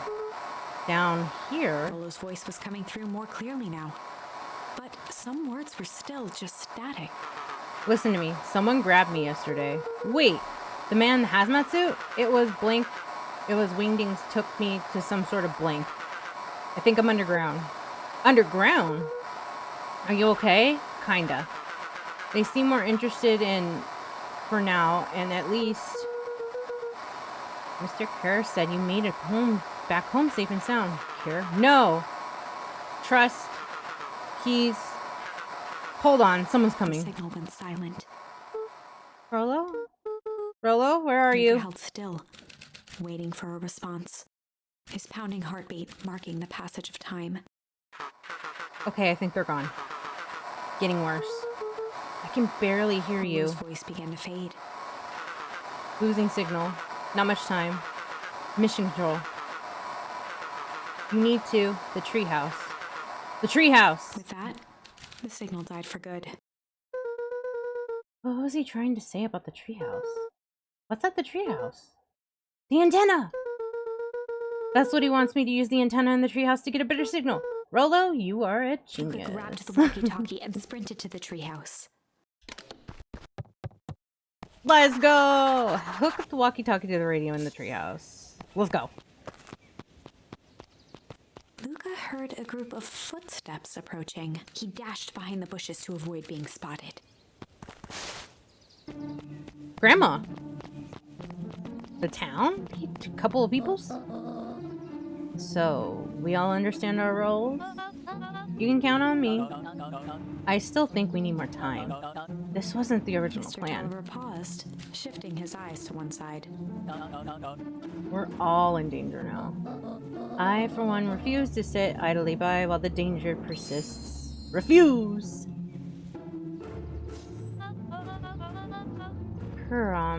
You just keep your wits about you. Mr. Tolliver took one long, quiet breath.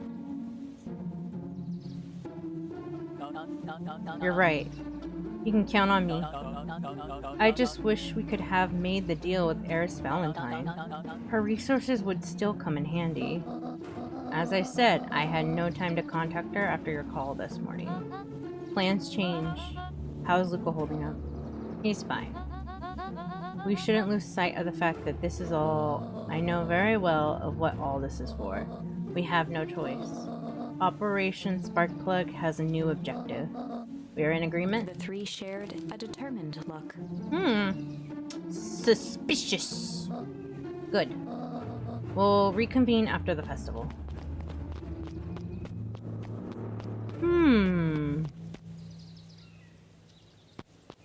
I think Grandma knows. I think Grandma knows I was there. Gran? Why are you meeting with Mr. Fratelli and Miss Trolliver late at night? Luca! Oh my god! Dawn, you scared me. How long have you been there? Just a few minutes. Earlier today, I saw Mr. Tulliver and Grant early in the diner together. When my shift at the newsstand was over, they still hadn't left. So I used the greatest tool of any investigative reporter. Time! When they left, I tailed them here. What do you think they're up to? Whatever it is, they seem organized and determined. They mentioned the festival. Yeah, I heard that too. Has your gran been doing anything different recently? Anything strange? She got a phone call this morning and rushed out the door. A call from Hiram Tolliver, it seems. She was even furious or terrified, or both. Luca, be careful out there. I think we might be in the middle of a scoop of a lifetime. I will. Aren't you coming out? Nah, I'm gonna stick out here for a bit longer. See ya, Luca. I love her. She's so cute. Oh my god, the bat is adorable. Oh, more kids out at night. Hello. I'm gonna chill. Alright. Alright, what's up? I did it. I changed the sign. Splendid. Did anyone see you? I don't believe so. You were right. It was simple enough to just rearrange the letters. Oh, it's another dog. You're so cute. It's a Yorkie, I think. Odd choice for a prank, though. In situations such as these. Odd is good. Two boys shared a mischievous grin. Yeah, Dawn is definitely one of my favorites. Dawn is cute. I love her. She's the investigative reporter best friend. I love her. I can't wait for everyone to see the big reveal. It should be quite memorable. Let's make ourselves scarce for now.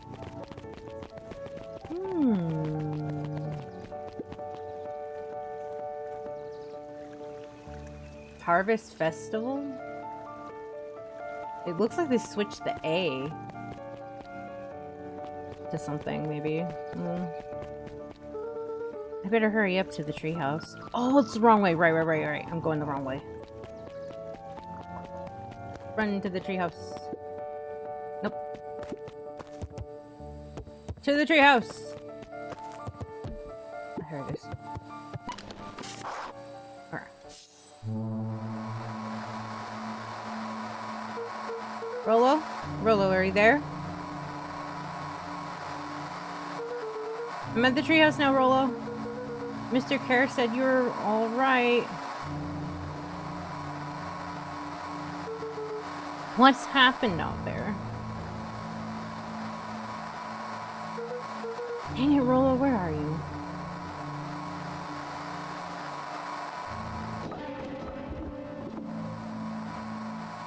Huh? Who's there? I could only see a cloaked shape behind the rocket. I've got weapons in here. So you better come out right now. Strained to hear as a muffled voice began. Weapons? How could you hurt something that's already dead? Fear gripped Luca's throat. Oh my god, it's the chipmunk weird boy. Who are you? What, you don't recognize me? I guess not even... I guess I don't even recognize Luca myself stared at the ground anymore. for a moment, trying to place the dampened voice. The figure shifted slowly from behind the rocket, revealing itself to Luca. Oh, he's wearing his fucking... I'm a monster. And now they hunt me like the beast I am. Iggy? Luca reached over empathetically. Iggy's tone jolted to dejected anger. Don't touch me. This is all your fault. Slouched to the ground, overwhelmed by guilt. I'm so sorry. I didn't mean to. I lost control. So you couldn't control yourself for a second. And I get to be like this forever? There must be a way to fix this. Oh, you gonna be my savior? Perfect little Luca saves the day with the positive attitude and his power of friendship. None of this matters. There's no time. They're after me.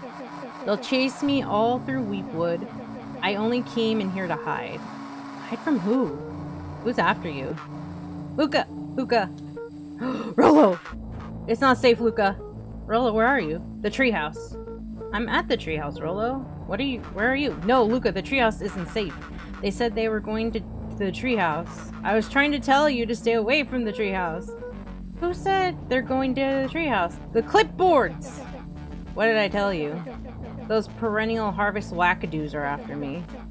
They've been chasing me, yelling questions at me. What sort of questions? They were saying the same stuff they always do, but it's different now. Less asking, more threatening. We're gonna figure this out, Iggy. Yeah, well, thanks. Hello? Is anyone present in this arboreal domicile? Crap, they found me. Luca, what's happening? Don't panic. You stay here and I'll see what they want. Oh my god!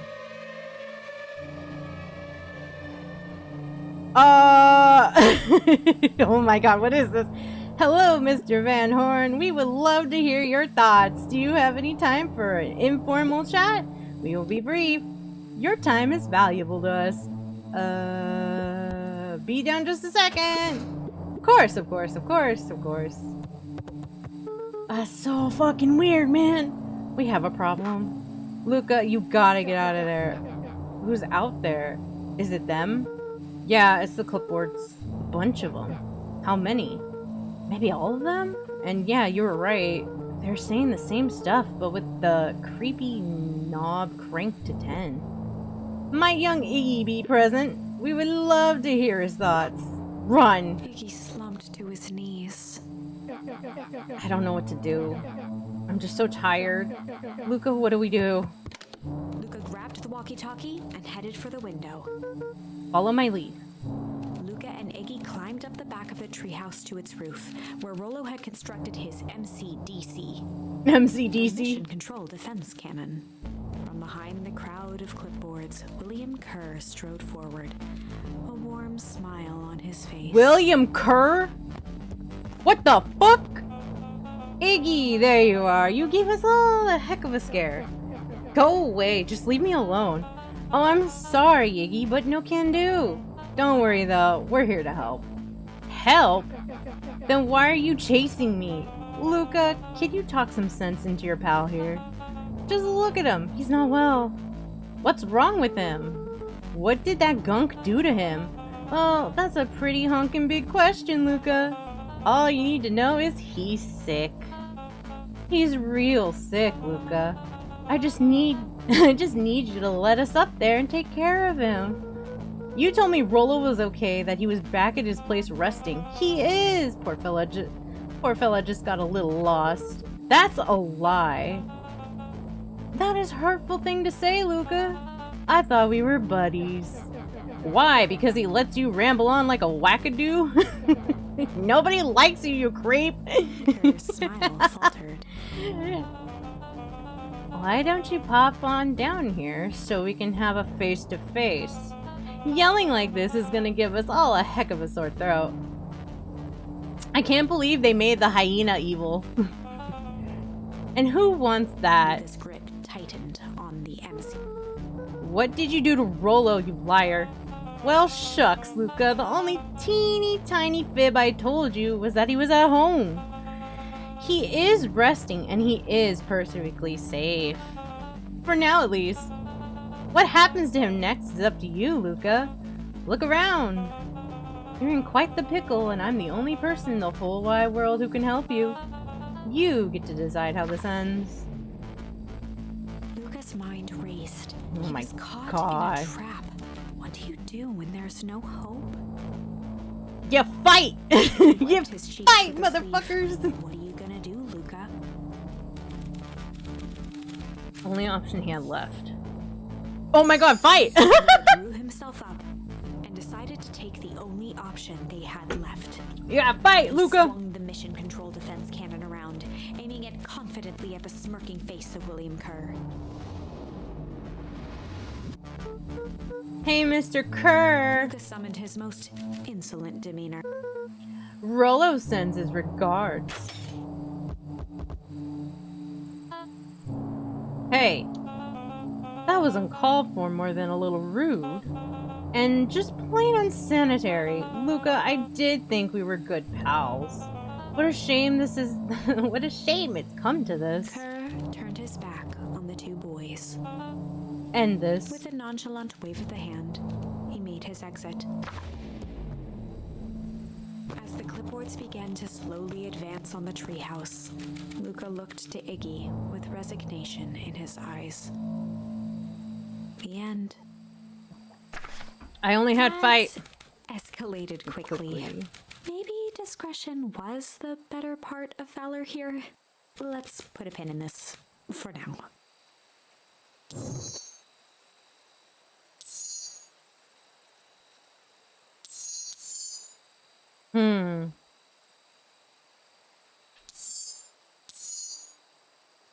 Alright.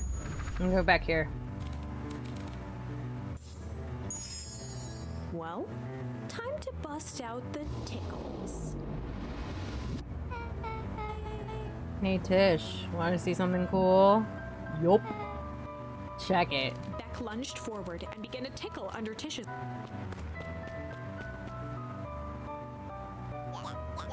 What the? Tish, is she tickling you? Yup. Yup. Oh my god, yup. Oh my god.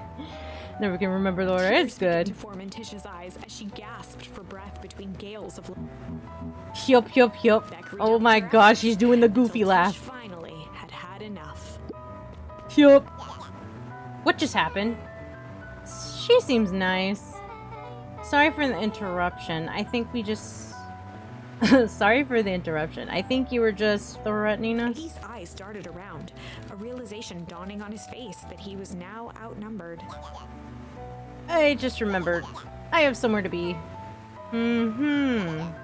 See you around, new kid. He kicked at the puddle before making his escape. Not back! No! No, not back! Not back! Whoa. What a little creep. Beck, you think you got a little ooze on your hair. Out of her hair as best as she could. It turned white, holy shit. Is it bad? It depends what you're feeling about having a more mature, refined look. Oh god. At least it was just your hair, Beck. The best policy. Luca paused for a moment, catching his breath. He'd only just met Beck, and somehow he already managed to drag her into this mess. Hopefully it's okay, he can make it up to Beck's her. up for this. But finding Rollo was his... Damn. Oh, shit. Luca, what the hell are you doing out here? Why did a kid with gray hair just run past us in panic? Roxy and Fitz looked drained. It was clear they'd spent all day searching. I'm gonna say though, Beck looks pretty cool with that white spot. I like at the beginning, I thought she was a skunk because of that white spot.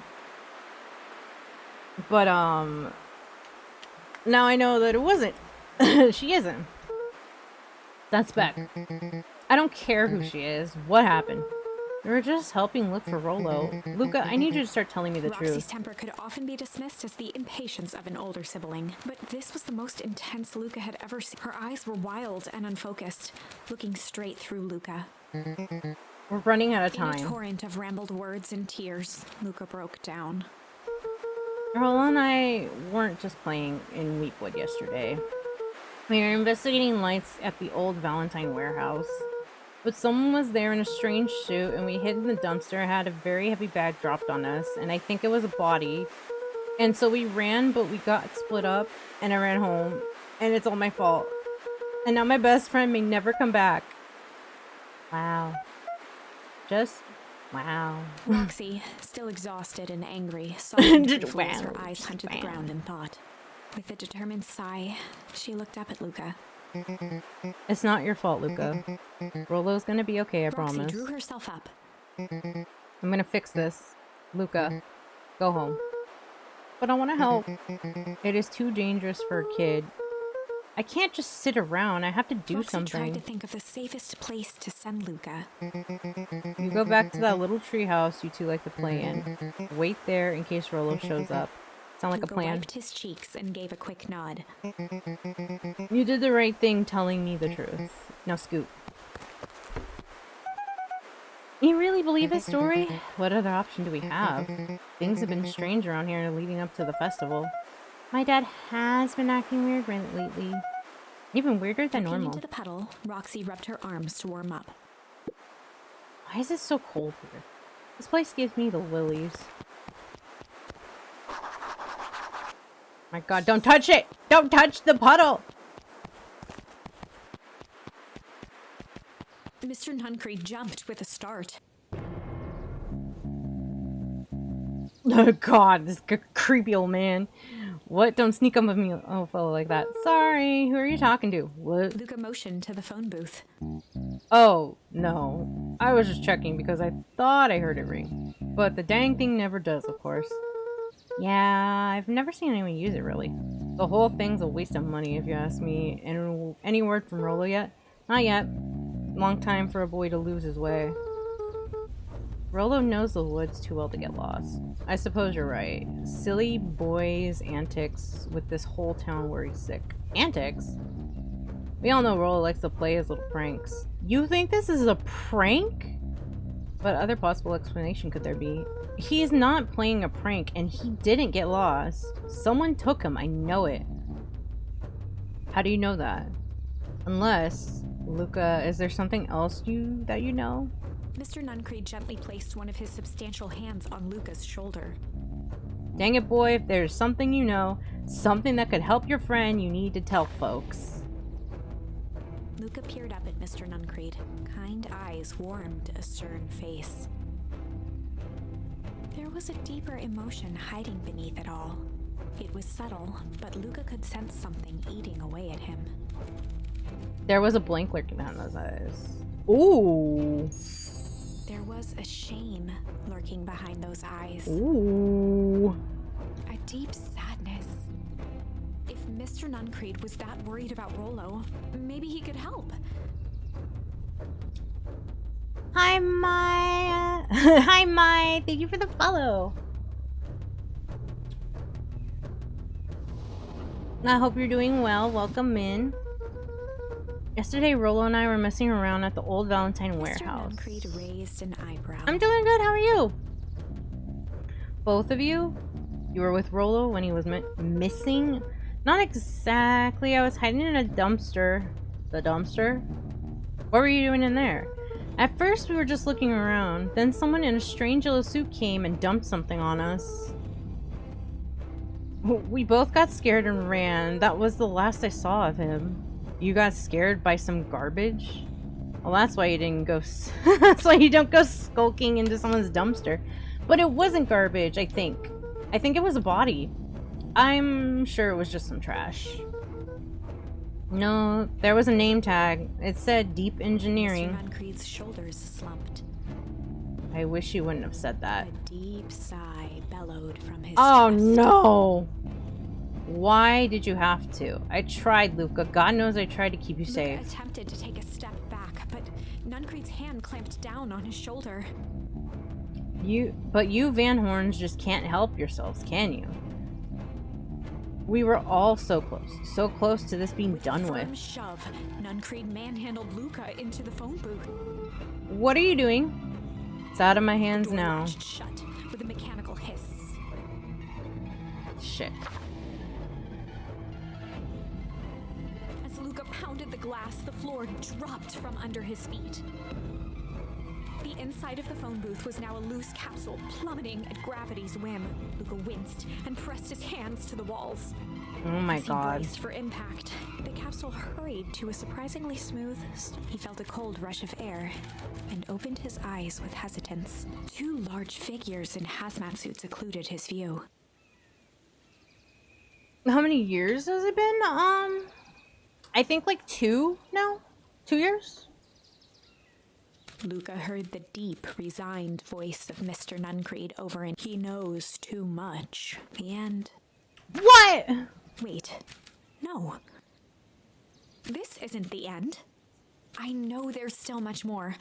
Somehow this went wrong. Okay, let's try something else.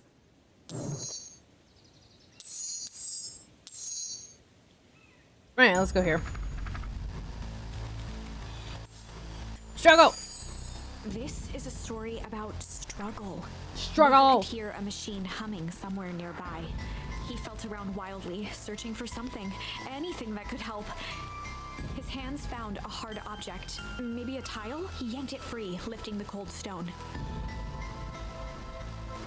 Oh, I made it myself. I used a free model maker for my model, and then I did some editing myself. So like I added the paint, I used a base for the clothing and added things to it. It's VOD. I use VOD Studio. And since it's a free 3D a 3D VTuber app. Let me go! Lucas swung the tile as hard as he could at the shape that still held fast to his leg. He heard the crack of glass as the stone hit the assailant's mask. With a muffled yelp, the hand let go. Luca was free and scrambled to the door. He never looked back once on the long run home. Let's go, Luca! Chapter 3. Everything's fine. The next morning, it was quieter than usual at the breakfast table. Only the sound of silverware and chewing interrupted the awkward silence.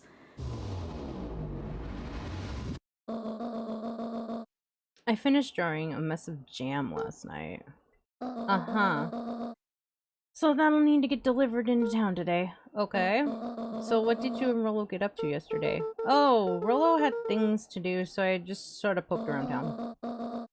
I set the jam down by the front door. There's 2 batches to drop off. Mm-hmm. One for Mr. Tolliver at the Bag in Wind. Thank you. It's the summer fit. I'm probably gonna go back to my other outfit later. But yeah, probably go back to my other outfit later on in the year. Because this was for summer, and well, technically it is summer right now, but like it's kind of a long way since then. One for Tolliver at the Bag and Wag. Okay. Another for Mrs. Fratelli at the diner. Another. Okay.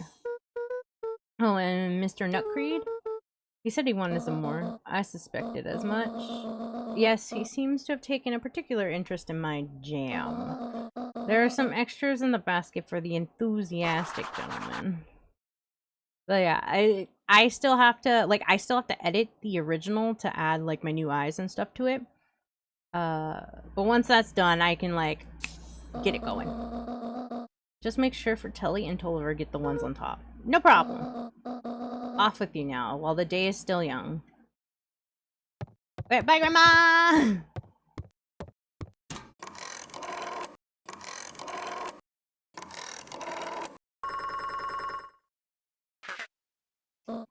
Hello, it's Juniper Hartford. More wingdings. Before you hang up, just hear me out. I have a business proposition. It's simple matter. A simple matter is we both have the same problem that needs solving. Very well. We can meet tonight. Oh, but the jams! Let's go!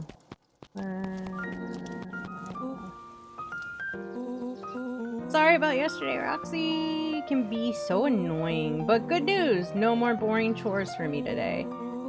Did you make it to the old Valentine warehouse? So, what did you find? Give me the dirt. Something happened. There was someone else there. What? Who was it? Was it aliens? Oh my god, he's the alien conspiracy. I knew it would be aliens. No.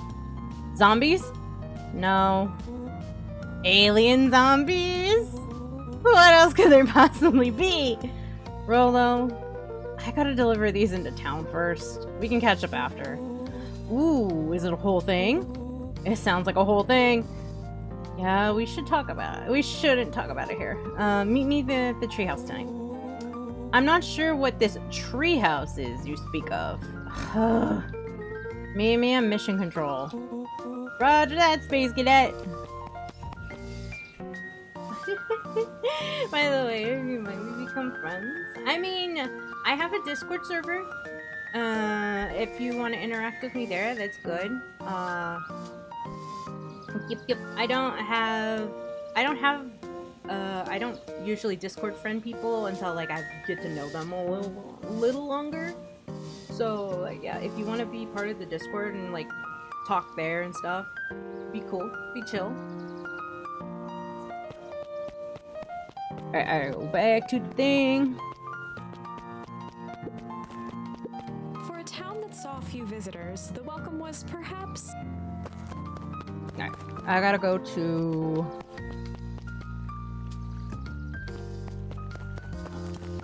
I'll check you out once I do that. Oh my god, there he is again! Wait, watch your step. Oh, sorry. There was a whole family of beetles here! They've gone missing! I thought they just sort of wandered around. Everyone has a home, Luca! Even beetles!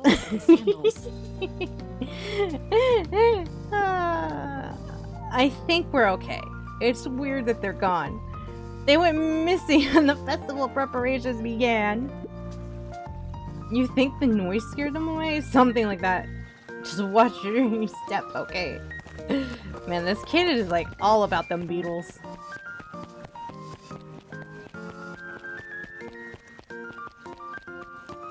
Ooh, there they are.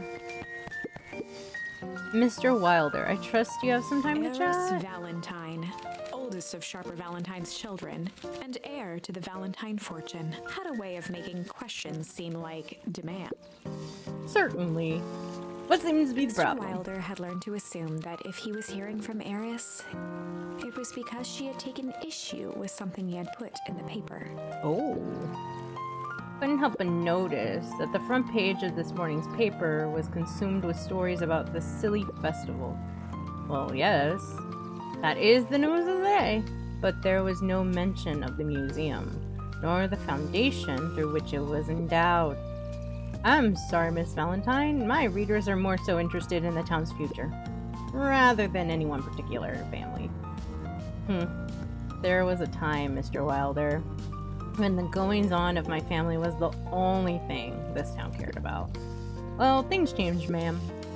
And you know, changes are dangerous. If you finish that thought, I will make that monocle a permanent fixture of your anatomy. My apologies. I love her. I love her. She does violence. Good day, Miss Valentine. Did I give you the impression this conversation was finished? Mr. Wilder averted his gaze and began to polish his monocle. She's so cool. I love her. I support girl wrongs. Let's go. Well, good day, Mr. Wilder. I support girl wrongs. Last chance diner. Alright. That's funny. What do you got for me today, wisdom? Anger from the past, mistakes not yet made, and a glimmering hope for the future. He carried them all in equal parts everywhere he went. Oh heavens, what a burden to bear. My God, you're speaking speaking about my future.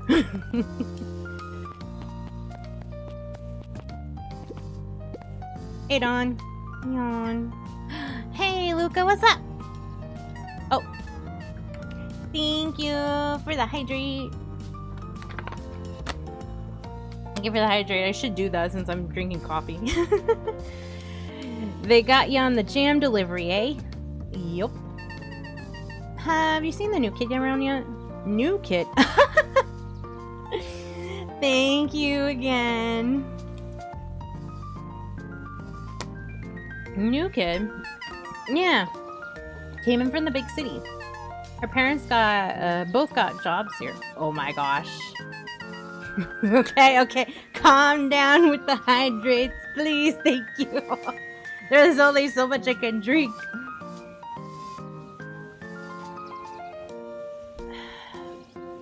But get this, one of them is working for William Kerr in Perennial Harvest, and the other is working for Eris Valentine. Thank you. Thank you. And the Valentines represent Beacon Pines past. I have taken enough drinks, thank you. Perennial Harvest has positioned itself as this town's future. Must make for some interesting diner table conversations. I can imagine. Oh my god, I can go into the diner this time. Let's go. Let's talk to this guy first. If I could just be left alone, young Mr. Van Horn. He looks so sad. He just looks like he's lost all hope. Oh, sure. Sorry to bother you. It's just that... Oh. Mr. Kerr has asked me to make the opening speech at the festival. Being mayor and all, you might expect me to be a charismatic speaker. The truth is, I'm terribly nervous. I really don't think I'm cut out for this sort of thing. Cut out for being mayor or for public speaking? Both, I suppose. I never really chose any of this. It's more of a duty to my family. Or a legacy. Ah, it sounds like a heavy burden. As for the festival, just speak from the heart. I'm sure it'll go great. Bye-bye! Wait, can I go check this stuff out? No, I can't. Okay. Ooh. Luca squinted at the faded photo of him and his mom at the diner. Aww. Memories of that day came flooding back. Oh! Yeah, let's go! Okay, okay. Let's see. This lady's talking. Okay, I don't know who... Oh, it's that guy. Uh-huh. Where is his mom? I'm ready to help, Mama. Oh my god! She worked at the diner! Alright, little buckaroo. It's up to us to feed these folks while Mrs. Fratelli is away. I've got to deal with the inventory before I can start cooking. Do you think you can handle taking some orders in the meantime? Yes, Mama. Hiya, Roxy. Luca. I'm helping. Wow. Hopefully your work ethic will rub off on Rolo. What can I get you? Not really feeling like a burger. How about a chicken sandwich with bacon on top? Coming right up.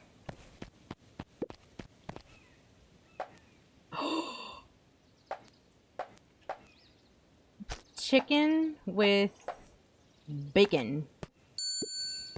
Ah, that's cool. Here you go. I'll call it the Love Me Tenders. Nice. That's so cute. Alright, I'm gonna get this beaver. Gadzooks, they've shrunken the waitstaff. Slapped the table and gave Luca a toothy grin. This little beaver is so cool. How's your pops doing? He's been pretty busy these days. I know the feeling. Tell him that fishing rod he ordered should be ready next week, will ya? Sure thing. I'm in the mood for something sweet. I got a burger. You got a burger that'll satisfy a sweet tooth? A sweet burger? Yeah, and top it off with some grilled cactus. Grilled cactus? The heart wants what the heart wants. You, my good sir, have a weird taste palette, but okay. He wants candy with cactus? My dude, you're weird. But here you go. Here's your order. I call it the sweet and stabby. Now that's a burger with bite. Oh my god, this guy is so weird. Aren't you a little young to be waiting tables? I'm just helping out. Ugh, my father had me hustling when I was young, at your age as well. Father always says, children are to be sails pulling a family ever forward. It doesn't sound very fun. There's plenty of time for fun. For instance, Father and I always make time to have lunch together once a month. Sure, that's not fun. Luca glanced at the empty seat across from Gus. Poor Gus. Should I come back? Oh no, it turns out Father was too busy to have lunch today. I'll just go ahead and eat alone. Oh. The silver lining is without him around, I can have my usual. A nice stack of cold cuts topped with a pile of sloppy chili.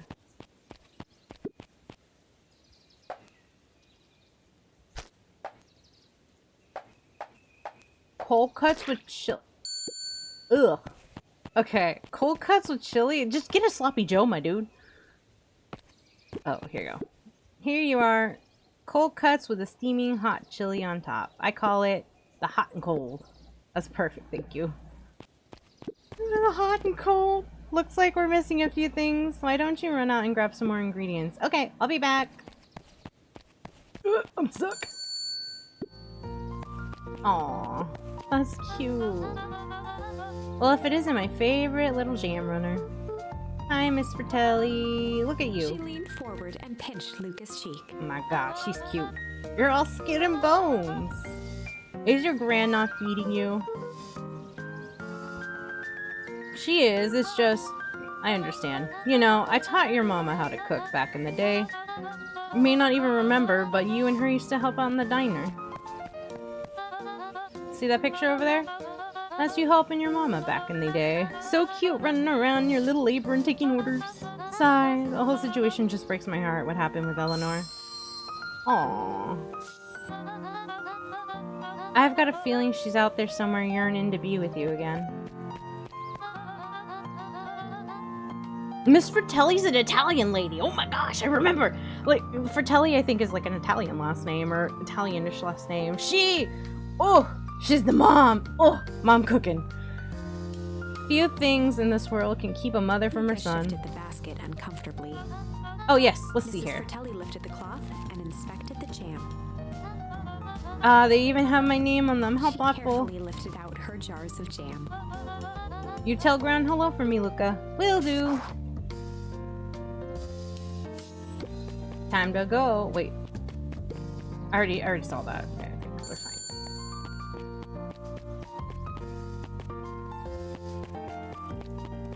Wait, does he have the coffee? Is he part of the coffee guy? Where? Nope, okay. Can I go up the stairs over here?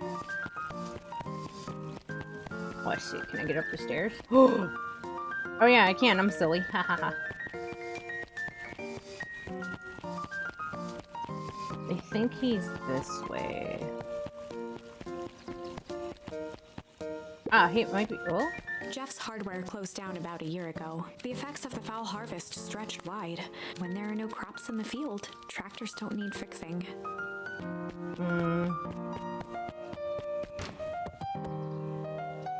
Where's the other guy at?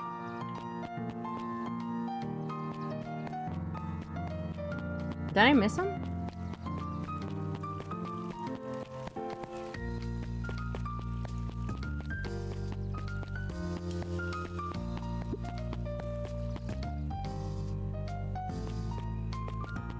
Okay, now I'm trying to look for the guy.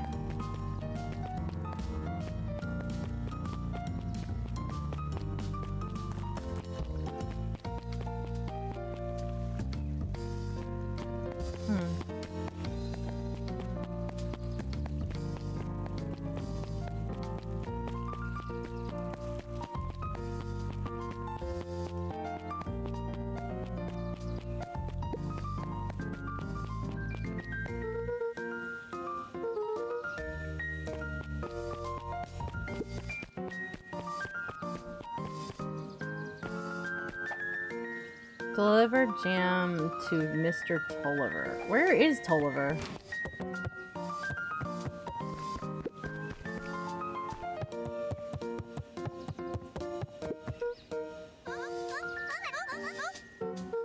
Yeah, let's try me. Well, there's been some weird stuff going on in Old Valentine Warehouse. Can't say know anything about Old Warehouse. But empty hives don't stay empty for long, huh? Kato motioned to the book in front of him. The more I read about bees, the more similarity I see with people. If a hive collapses and fails, it doesn't stay empty for long. A new queen will set up shop pretty quickly. So you're saying it would make sense for someone new to start using the warehouse. Nature abhors a vacuum. Okay. Hey Jace. Oh hey Luca. Have you seen... Not yet. No spoilers please. It's awesome. It's a flashback. No spoilers! You get to see how Mile Manor Henry Adam becomes Hank Atomic Man of Space Justice. Jace! No spoilers! Oh, sorry. My point is, you're gonna love it. Alright, Jace. Catch you later. Roger that, Space Cadet. God damn it, Jace. No spoilers! How many times do I have to say it? No spoilers! Where's Mr. Tolliver at?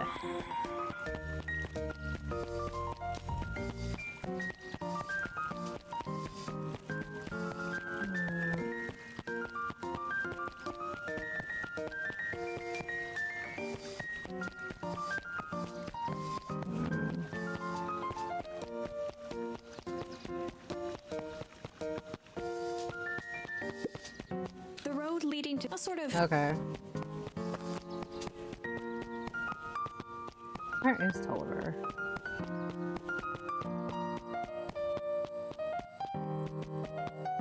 Oh, that's Dad. Where's the raccoon? Where's the squirrel man? Where's the squirrel? I'm looking for him. I don't know where the squirrel is. Over here, maybe?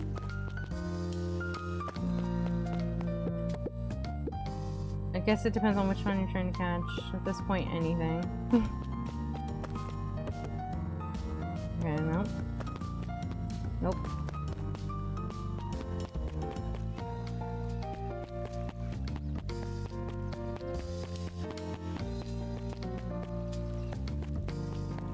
Maybe this way? Oh my gosh, this is a place I didn't go to. Oh my gosh, I never knew this existed. What am I doing with my life? How did you keep the ice cream cold? We keep them on ice. Where do you get the ice cream from? I don't know, somewhere cold. How do they keep somewhere cold? Look, Bert. Do you want some ice cream or not? No, I'm good. Oh, that's great. No touching. Oh my gosh. Melon kicker. I kicked the melon. Huddled at his counter, Hiram Tolliver was meticulously shining apples. More accurately, Hiram Tolliver was meticulously shining one apple. Hello? Beep. With a yelp, Mr. Tolliver fumbled the apple, flailing at the air as it fell. Oh, sorry. No bother, no bother. He leaned forward and lowered his voice. I see you have something for me? Yeah, Gran has some jam I'm supposed to give you. Leaned in a bit further. Jam? Yeah, these ones on top. She wrote your name on them. Mr. Tolliver leaned back, speaking loud enough for anyone to hear.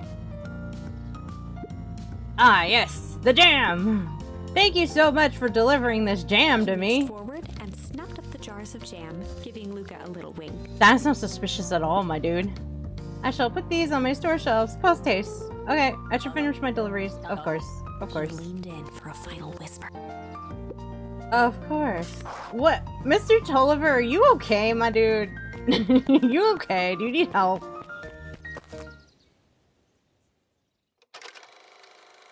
Sharper Valentine, celebration of excellence. We all know Beacon Pines is a great town. What you may not know is great towns grow from mighty roots. And that is why you cannot tell the story of Beacon Pines without telling the story of one Sharper Valentine. Young Sharper's keen intellect and strong moral fiber led to a grand vision. A vision of a community dedicated to a better tomorrow. In his own words, a better tomorrow is within our grasp, but it requires a singular mind to harness it. Lucky for us, he decided to grow that vision here, in Beacon Pines. And how does one grow a better tomorrow? With fertilizer, of course. Valentine's Fertilizer Company became the lifeblood of a town yearning for purpose. But then tragedy struck. A scientific experiment gone wrong.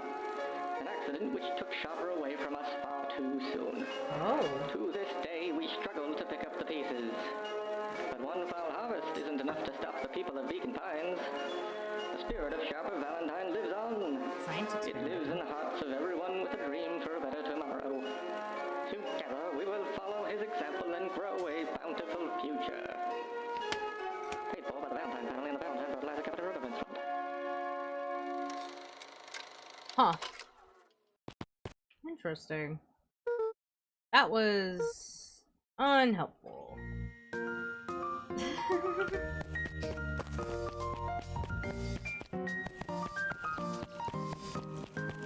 to go give that dude his stuff. Here's your special jam, sir. I'm sure you're gonna love it. I don't know what it is, but Grandma's probably doing something. Got some jam for you, Mr. Nakreed. Luca, you seem chipper. Well, aside from being on delivery duty, it's a nice Mr. day. Nuncreed eyed Luca for a moment, then nodded in agreement. I suppose it is. So, do you want your jam? Oh, right. Usually Juniper drops those off herself. I guess she's busy today. Anyways, that's my last delivery for the day. Oh, in that Nuncreed case... snatched the basket from Luca. What? I'll hold on to the basket until the next time I see your Gran. You're so creepy! God. Creep. Hey, you. Anchovies or pineapple? What? Don't think. Just answer. Pineapple. Why? Yes! Pineapple, let's go! How old are you? 12? Perfect, follow me. Who are you? Anyone ever tell you you ask too many questions? Just try and keep up, okay? What just happened? Well... What just happened? Well, I guess I'm going to follow this strange kid. Hey, what a crazy coincidence. Here's my new friend I was just telling you about. Oh, that's wonderful. Yep, we just hit it off. Oh, really? Get this, his favorite pizza topping in the whole world is pineapple. Fuck yeah, let's go! Pineapple on pizza, let's go. I love it. I love it already. Oh, and what is your new little friend's Beck name? locked eyes with Luca. The look on her face was equal parts expectant and desperate. Luca Van Horn, nice to meet you. I'm Nellie, and this is... Ilona? We're Beck's parents. Beck gave Luca a quick nudge. Oh yeah, Beck told me all about you. Already feels like we've known each other for years. So you both can stop obsessing about me making friends. Oh, darling, we never doubted you. It's just that, for children with fewer than 5 close friends, the probability of a stunned development doubles. Damn. Well, 1 down, 4 to go, I guess. What Nelly means is we just want you to want this move to be as easy on you as possible. You can relax. A friend has been friended. This calls for a celebration. Luca, you must join us for dinner tonight. Dinner? Whoa. Wow, another coincidence. I actually already asked him, and he said he would love to. It's just wonderful. In that case, we should pick up some groceries.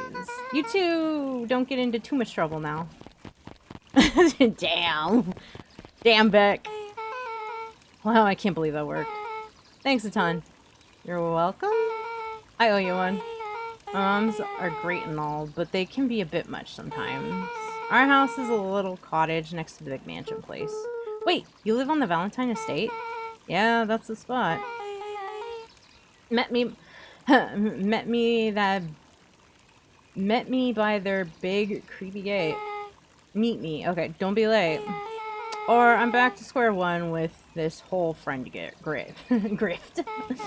Great, see you there. Friend grift. That's funny. Alright. Well, I think I gotta go back to the... I think I gotta go to the treehouse first. Alright.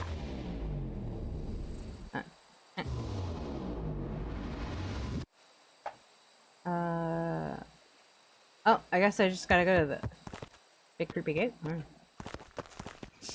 I guess this is this away.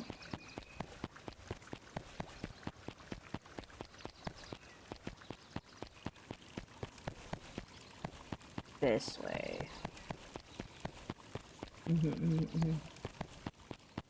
Oh my gosh, the beaver! Good morning, Gia. What's so good about it? Is he a... No, he's a bear. Okay, this has got to be a bear. Another day further down the tubes, if you ask me. Come on now, it's not all that bad. The festival's coming up. The festival. Old man Valentine used to put a cockamamie shindigs all the time. And where did that get us? Well, it's Perennial Harvest putting on this one. And they're doing it for the whole town. As far as I see it, the difference between the old Valentine Company and the new Perennial Harvest Jeff dug outfit through his pockets for a bit. is the difference between this empty soup can and this brown banana. But those are both garbage. Exactly. I love that guy. Oh, Grandpa's crazy. I love him. And this one? Yeah, okay, okay. So, who all lives in that house? Eris and Gus Valentine grew up there. And Solomon moved in a few years back. That creepy little kid in the vest? Sounds like the one. So, just 3 people live in this huge thing? But a bunch of shady stuff happens all the time in that place like that. Not really. The Valentines pretty much keep to themselves. So it's empty and boring. Pretty much. What a waste. My mom says that it used to be way busier back before Sharper died. Before the fowl harvest. Okay, that's like the 5th time someone mentioned this fowl harvest thing. And you all use that same ominous tone. Eventually, you're going to explain to me how that harvest got all fouled up. But we can't keep my parents waiting anymore. This way. The fowl harvest, harvest, harvest.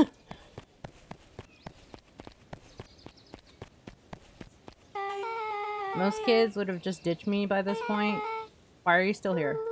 You look like you could use some help. You know what, Luca? You're not so bad. Let's get through this as simply as possible. Just eat, smile, and nod. Fun. Great. Whatever you do, don't bring up their work. I think I can handle Buck that. took a long breath, then gave a firm nod. Here goes nothing. Chapter 4. Ooh. Dinner with the Moodwills. The mood wheels. Ilona Moodwill was worried about Ilona, change. A gardener at heart, she understood the necessity of change, relied on it even. But there was a difference between the controlled world of her plants and this cluttered Hi, cottage in Exa. a strange town. How you doing? I hope you're doing great today. Almost done. Nellie was a blur of activity, digging through boxes. Sorry, love, couldn't find the dishes. We'll Have to use paper Dinner plates. went by without much conversation. As she watched Beck and Luca finish up their pizza, Ilona let Pizza, herself fuck relax into the chair. The things she cared about were still here. Nellie finally had the job of her dreams. Aw. Beck was beginning to take root. Ilona's task was simply to tend to them. Aw. She could do that. That's cute. So, Luca, tell us about yourself. Where do you live? Oh, I live with my grandma. Over the other side of the river. Your grandma? Where are your parents at? Beck. Manners. It's alright. My dad passed away when in an accident at the fertilizer plant 6 years back. Oh dear. My mom's been missing for a few months now. Like, missing? Luca's eyes were fixed to his plate, pushing a chunk of This pineapple game around art with his is finger. arting good, right? This art is just mwah. I love it. It's great. Like, I love it. Like, when the spooky parts come up, it's really cool. Like, I'm learning so much about this. Luca's eyes are fixed on this plate. Okay. Nellie was the one who eventually broke the silence. Luca, how did you like the pizza? Oh, it was good. Very good. Normally we'd have put more effort into Ilona dinner. nervously gestured toward the boxes. We aren't fully settled in, and Beck had mentioned that it's your favorite. I'm sorry.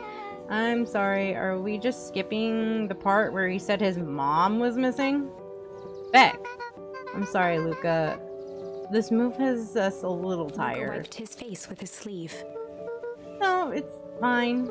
So, Beck said that you moved here for work? Beck gave Luca a swift kick under the table. Ow! I mean, what brought you to Pekin Pines? Oh, you were right the first time. We're here for work. Nellie won't tell you this, but she's a brilliant chemist. I don't know about brilliant, but I love it. She's brilliant. Perennial Harvest just made her the newest lead researcher of deep engineering. Not deep engineering! Oh no, not deep engineering, please! No! No, no, no, no, no, no, no, no, no! Oh no, Nelly! That's not good. She makes it sound more impressive than it is. I'm just happy that I get to make a difference in this world. Perennial Harvest is at the forefront of evolving agriculture into something more useful than sparkling water and excrement on the ground. Glanced over to Beck. She seemed to be holding her breath. What Nelly means, Luca, is that there are different ways to grow plants. Yeah, some people talk to their plants and hope for the best, and some people happily leave their job to allow a loved one to pursue their dream.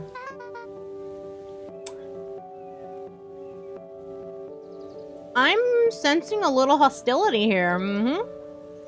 You swore you didn't. Slammed her fist into the table. I'm sorry. Perhaps harder than she intended. Hey, Luca! How about some dessert? I actually have to meet my friend Rollo Luca soon. glanced outside to gauge the time. The sky was darker than he expected, filled with ominous clouds. Looks like there's a storm brewing. No, you don't say. Inside and outside. I should get going. Oh, I don't think there was any rain in the almanac. Yeah, almanacs aren't that useful around here. Luca wiped his mouth one last time with his napkin and started to get up. Thank you for the pizza. It was really good. See you at the festival, Beck.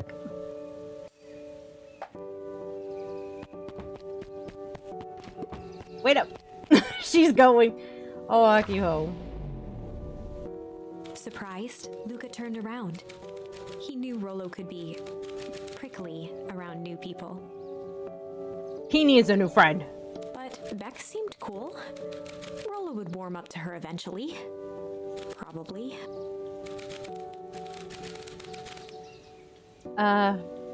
Luca began to respond, but the sky answered for him as the clouds above began to rumble.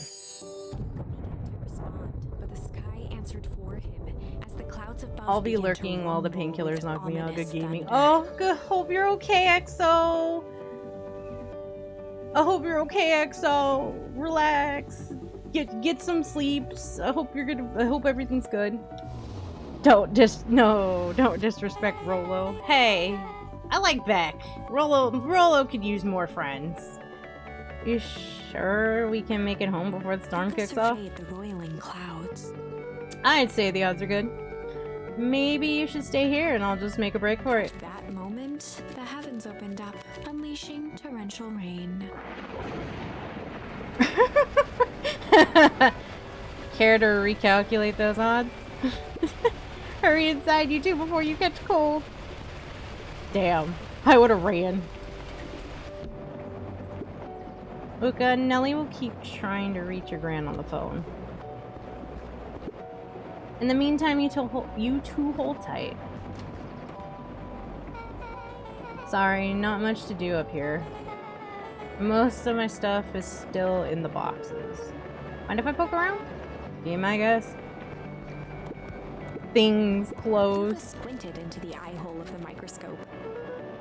This looks weird. What is it? Gum. Gum? Luca adjusted the slide with his fingers to get a better look. I'm tracking the structural integrity of gum with increasing amounts of chewing. Chewed that one for 47 days. Off on his sweater and gave a nervous laugh. It's weird, I know. Looked down, timidly tapping the ladder with her feet. You think it's weird, don't you? A little, but weird can be cool. Oh wow. Rollo and I have a radio just like this in the treehouse. Probably not exactly like this one. My mom and I tore the whole thing down to the bolts. Fitted with some state-of-the-art vacuum tubes. She seems pretty awesome. She gets carried away sometimes. I think she feels guilty for working too much. So when she does have time for me, she showers me with high-tech overcompensation. Luca flicked at one of the toggles. I bet you can get all sorts of stations on this. Not out here in the boonies.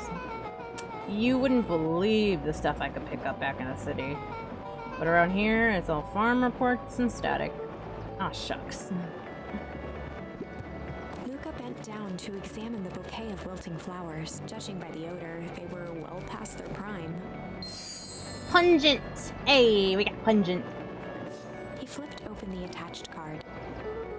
Happy trails from Coach Walker and all the Fairview Condors. Boy, you weren't kidding about poking around, huh? Oh, sorry. Was this from your old school? The most recent one, yeah. Some schools gave me going away cards. Some did flowers. When they're really trying to feel good about themselves, they do both. So you've moved a lot. Yeah, that's the thing with having a brilliant parent. There's always a better job somewhere else. These flowers would last longer if you put them in some water. That's the sort of thing I would do if I cared. Well, you cared enough to keep them is all. Luca, can I ask you something? Of course. Oh, superhero landing! Dang, did that hurt? I'll be honest. That hurt more than I expected. At least you look cool doing it. She did a superhero landing! Watch the rivulets of water running down the window. Do you ever feel alone? Like, even when people are around? Well, Rollo can be pretty absent-minded sometimes. I'm serious. Did it ever feel like your family doesn't care what you want? Until I don't you? I didn't used to feel that way. I know Gran loves me, but sometimes when she looks at me, I think she's looking at a problem. Luca took a deep breath, exhaling slowly. I know the feeling. How do you deal with that? Aw, Beck. I guess I haven't yet. But one thing my dad told me when I was little, don't hold a grudge, especially against yourself. If you try and hold it all in, you're gonna pop. So then, what do you do? When do you know what to do? Dad never got to that point. Something I figured out on my own though.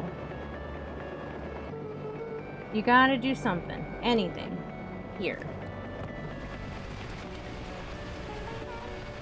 What are you doing? I don't know. Something. We're gonna register our complaints with the storm. Listen here, you miserable universe. Stop jerking me around. I just want things to go back to the way they were. Everyone tells me it's gonna be alright. That things are gonna change. Let out a feral scream that echoed into the night. Every time something changes, everything gets worse. Screw this town. Whoa. Let me try that. Moving sucks! I hate it! I hate it. I hate it. Why can't I just deal with it and be happy for my mom? Why can't we just stay somewhere? Bird. The intense music, exactly. I just want to be a normal kid. Beck brushed off her shirt and straightened up. There. Complain to the storm. Smart idea. Wow. I actually feel a little better. Abruptly as it began, the storm abated. Thanks. I needed that. They screamed the storm away. True gods of their time. Me too. I should head out before the rain starts up again. Sure, I'll walk you out.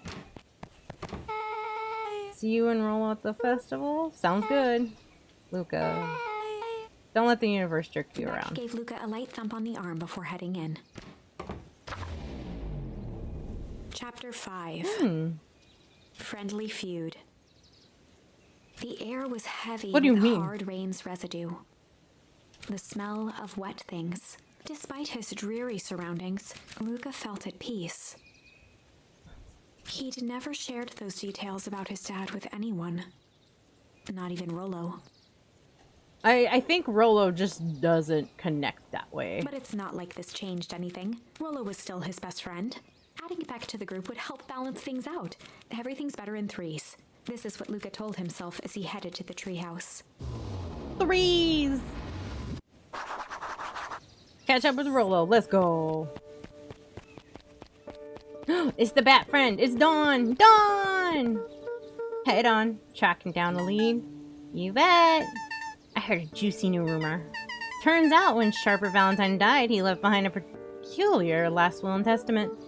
Peculiar how? He didn't just give his kids an inheritance. There were conditions. Like what? The document stipulated that Eris had to take on a child as her ward. A kid our age who just showed up to town one night with a lawyer. Solomon?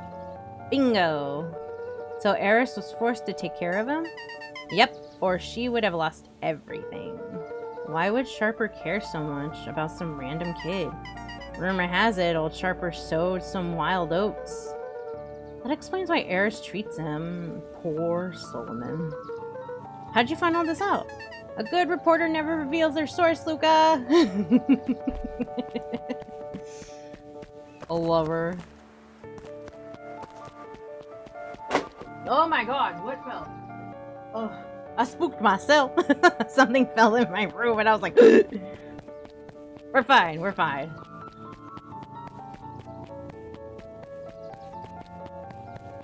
She's still reading a book on the bench? Lady! What do you got for me today? He met his old friend's eyes and was greeted with nothing but ice-cold anger. Heavens! There was no time for fractured friendships. Oh no, Rollo's gonna be pissed at me, isn't he? Rollo's gonna be so pissed at me. Whoop! Excuse me, what are you doing? Just locking up for the night, sir. Oh, wonderful. I can only assume this means all festival preparations have been completed ahead of schedule. Not exactly, sir. The storm set us back a bit, and it's getting late, so we all decided to... You all decided? Yes, sir. I was unaware that your job involved deciding things. We are all here at Perennial Harvest because we believe in creating a better future, yes? Yes, sir. Very much, sir. Do you want to be the one to tell this town that we failed them? No. That we gave up because there was a little rainstorm and we got sleepy? Of course not, sir. Good. Then it's decided. Yes, sir. We'll work till the task is done. See that you do. Our harvest awaits.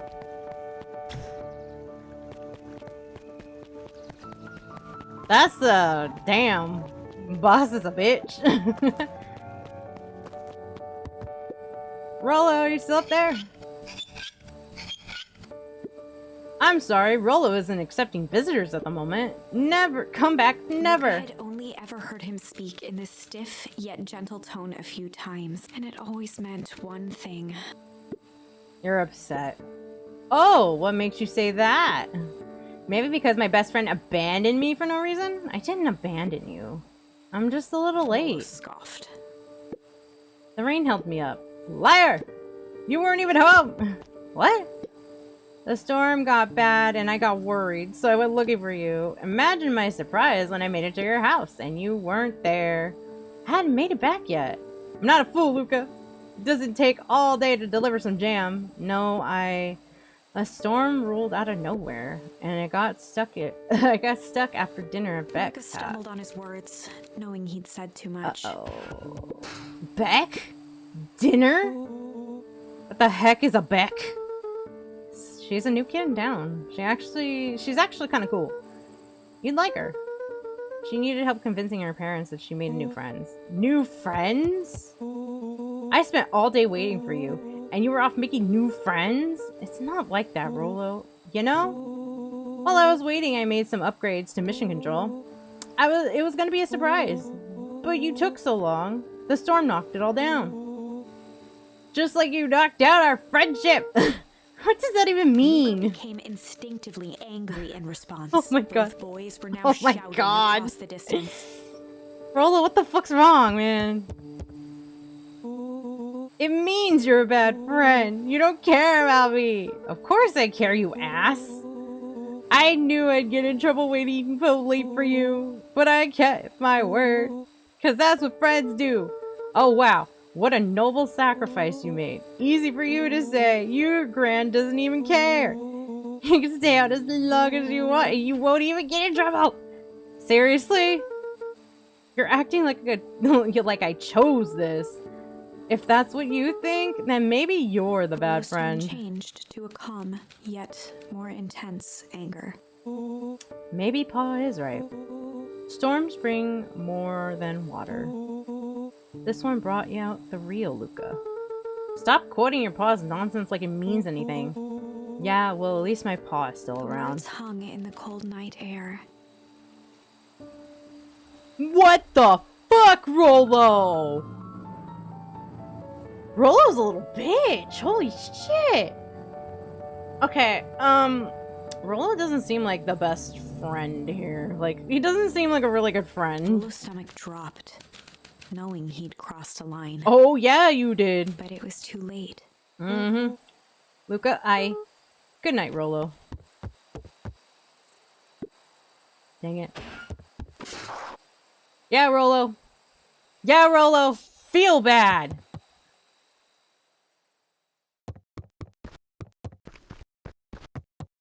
Feel bad, Rollo. This is your fault.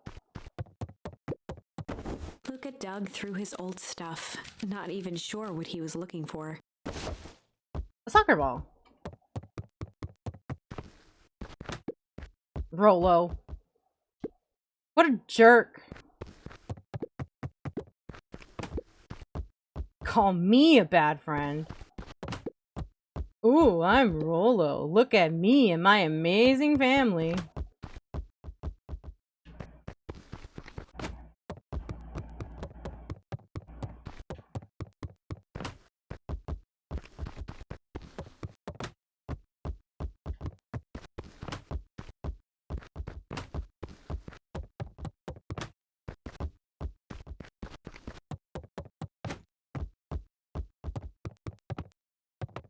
I wonder if I break something by kicking this.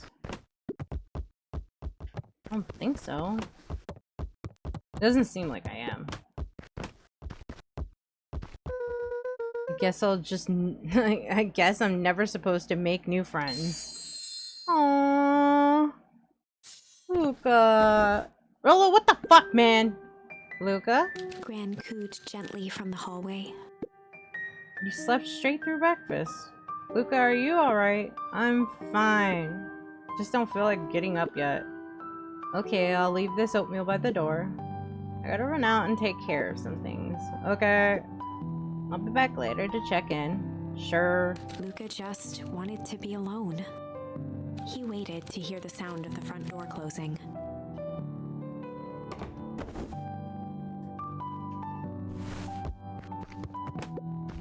I bet Rollo's still gonna go to the festival. Humph. He's gonna be miserable.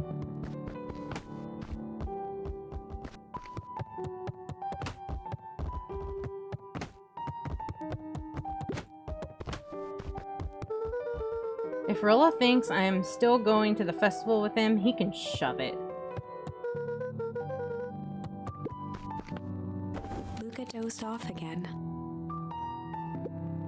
Luca? I see you didn't eat your oatmeal. Wasn't hungry. Well, just in case you get hungry, I'll leave a sandwich here too. Thanks. Rollo came by. What did he say? He wanted to talk to you? What did you say? Told him you weren't feeling well. Good. So your plan is to just sit in your room all day? Pretty much. I need to pop away again for a minute. If you decide to end your pity party and go outside, I think it'd do you some good. Noted. Luca still couldn't bring himself to go out. Besides, if he ran into Rollo, he'd have to actually confront the situation. Sometimes people just need to let steam off. There's never anything interesting at that festival anyway.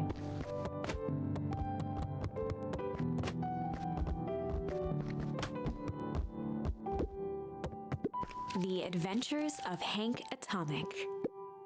The complete first volume. Luca carefully opened the cover and began. Rollo had received it for his birthday.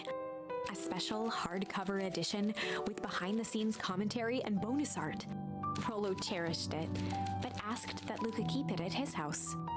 Luca wasn't sure if it was because Rollo didn't trust himself with it, didn't trust his sister around it, or just wanted an excuse to come hang out at Luca's more often. Whatever the reason, Luca didn't mind. But it had stayed right there where Rollo had stashed it ever since. Now, at the foot of his bed, Luca lost himself in the page. He'd read it all before, but at this moment, it somehow felt sentimental. He was well into issue number 5 when he heard soft footsteps from the hallway. Luca? Another little friend came to see you. A girl named Beck Modewell. She said you met yesterday? What did she say? Is she here? She was just dropping by. I told her you weren't taking visitors today. Oh. She seems nice. Yeah. You had a fight with Rollo, didn't you? Can I come in? Maybe later. Alright then. I'll leave dinner at the kitchen table in case you want a bite before bedtime. Without realizing it, Luca had pouted away the entire afternoon. Listen, sometimes you just need to bed rot. He once again felt the weight of it all and allowed his weary eyes to close. Sometimes Luca you need stood to bed in a rot. vast black expanse. Sometimes you need to bed rot. You know, sometimes when you have a fight with friends and they do something like that, like hit below the belt, you kind of just gotta take time for yourself, you know? Not like escalate the situation with so many emotions. He looked up at his father standing beside him. Walt was working a straw at the bottom of a fountain glass, trying to collect the last bits of milkshake. Milkshake! Dad, where are we? Taking a final loud gurgling sip, his father peered up from the glass. He jangled the straw playfully with a warm smile, then lifted the empty glass as if to point into the darkness. The source? Luca's eyes followed his father's gesture. In an instant, he was sitting in front of a blazing campfire. Across from him sat a large figure in a yellow hazmat suit. Huh. The figure's voice was a scratchy echo. Well, if it isn't the man of the hour, make yourself comfortable. Luca held his shivering hands over the flame to warm himself. It doesn't work that way here. Their yellow-gloved hand pointed to the base of the flame. It's a cold flame. See? Luca peered at the base of the fire. It wasn't wood that was burning. Tiny buildings, freezing and Beacon crumbling Pines. as they were consumed by flame. Uh-oh. Luca could see small shadows moving in the burning city. People. Uh-oh. Luca leapt to his feet. We've got to help them! The figure gave a dismissive wave of their hand. Why waste energy helping people who can't even help themselves? The figure bent down to examine the panicked crowd as they desperately tried to stop the flames. They only care about what's right in front of them, not like us. Luca's voice was a trembling whisper. Us? The figure slowly stood up, grabbing its helmet with both hands. With a jolt and a twist, the suit emitted a gasp. A cloud of torpid mist escaped, slowly revealing the face within. Luca's own face looked back at him. Whoa. Older, worn, distant. The sensation was oddly familiar, That's crazy. as if he'd caught his own reflection by surprise in the mirror. The doppelganger smiled. I tried to help once. He gestured towards his face. And all it got me was this. Lucas staggered back. You aren't me. Luca felt a hand catch his shoulder. His father was there again, beside him. Every choice sets us on a path. This is the end of one of your paths, son. Luca watched his older self shake its head ruefully, its face twisting into a cruel grin. Welp, Dad. If you wanted him to see this, far be it from me to disappoint. Luca watched in shock as the figure took a confident step forward and plunged into the flames. In a flash of cold light, he was gone. What the fuck? Does all of this mean? Luca felt a reassuring squeeze on his shoulder. Just remember, why we choose matters just as much as what we choose. Luca woke up to see a hazy figure at the foot of his bed, silhouetted in the morning sun. Oh, it's Grandma. Mom? No, dear. It's only Gran. Luca rubbed his eyes. The kind, concerned face of his gran came into focus. How are you feeling? Fine. Anything you want to talk about? I don't feel like talking. That's just as well. How about you sit there and listen a bit? Whatever you and Rollo fought about doesn't matter. But Gran silenced Luca with a gentle pat on the leg. fights between friends happen. What was said doesn't matter. The important thing is, it is not the last thing you ever say to each other. But he said stuff about Dad! Well, do you think he meant it?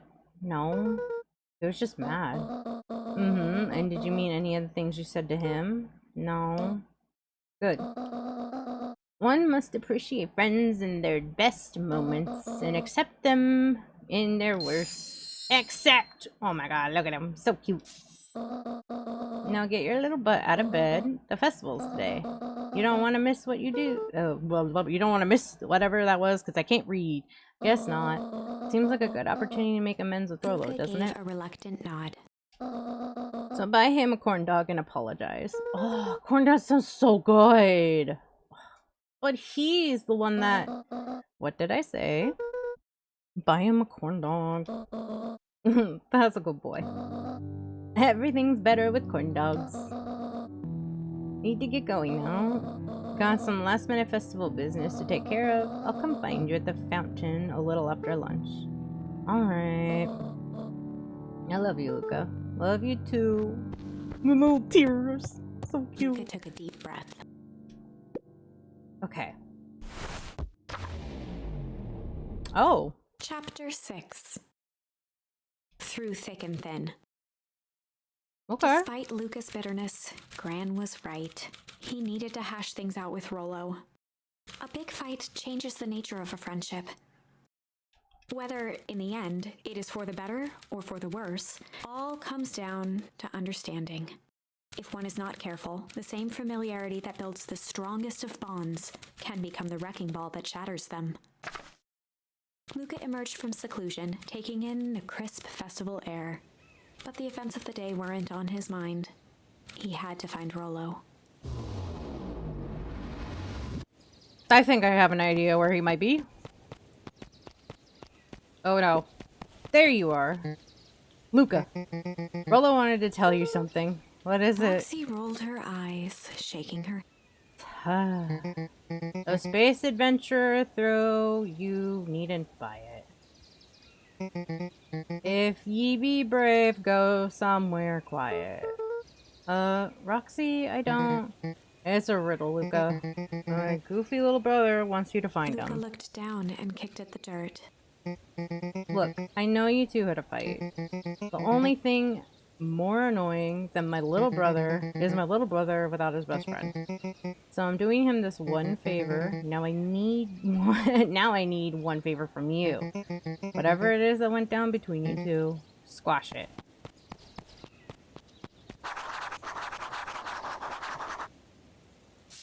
It's probably the library, honestly. You! Unique, New York, unique, New York. Huh?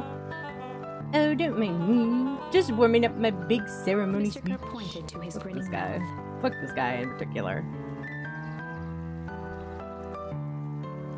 Mr. Kerr pointed with his grinning mouth. Meh. Oh my god. Boop. Thank you.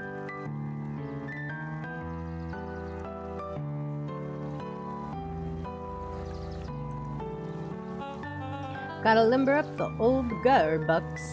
You nervous? Oh, heavens no. Oh, brick a leg. Give me that gift. Oh my god, this guy. With an S. Alright. Oh my gosh. How goes the beetle hunt? Pretty rotten. Haven't seen so much as an exuvive. And it's not just the beetles. This morning, I couldn't find any critters at all. It's like everything that buzzes or skitters just packed and left. I'm sure they're out there somewhere. Maybe all the commotion of the festival just spooked them. Yeah, maybe that's it. Welcome to our festival. Don't forget to come back later for Mr. Kerr's speech and the Perennial Harvest Festival sign reveal. You don't want to miss it. I don't know who Perennial Harvest thinks they're impressing with this ridiculous festival. Totally. Oh my god, I got the perfect voice for the squirrel! The town's still falling apart. the weather's still cloudy, and this season harvest looks like it's gonna be worse than last year. You said it. Oh my god, she gives me Valley Girl vibes. How amount of corporate pondering this is gonna change any of that? Exactly. But the lemonade at the drink stand over there does look pretty tasty. Fits. I'm still gonna be mad at them. I'd just rather be mad while sipping some delicious lemonade is all. Like, God, that's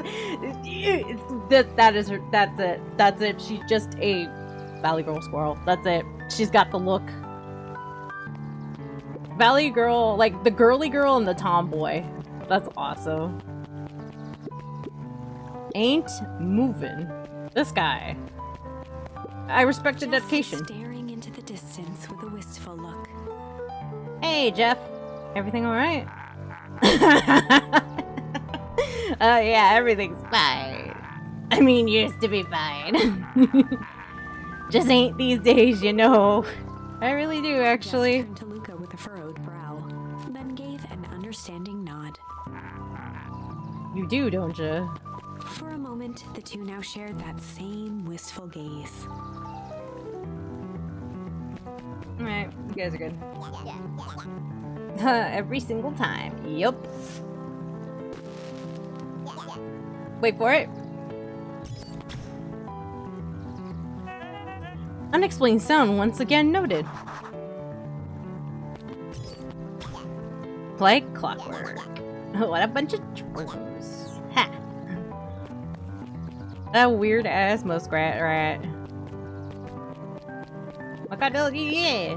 This is the first time I've seen this many smiling faces since the fall harvest. I have my doubts about the perennial harvest, but I must admit they do put a nice party. What do you say today, old wisdom lady? Aw, don't get old wisdom lady. Sage. Piper, you're actually taking a break from studying. I wanted to see what all the festival fuss is about, but I can't help but notice you still brought your backpack full of books. Luca, backpacks can carry a lot more than just books. True, true. So what you got in there? Books. Just books. I'm most welcoming of welcomings. Would you like to share your thoughts? We always strive to improve. Nope.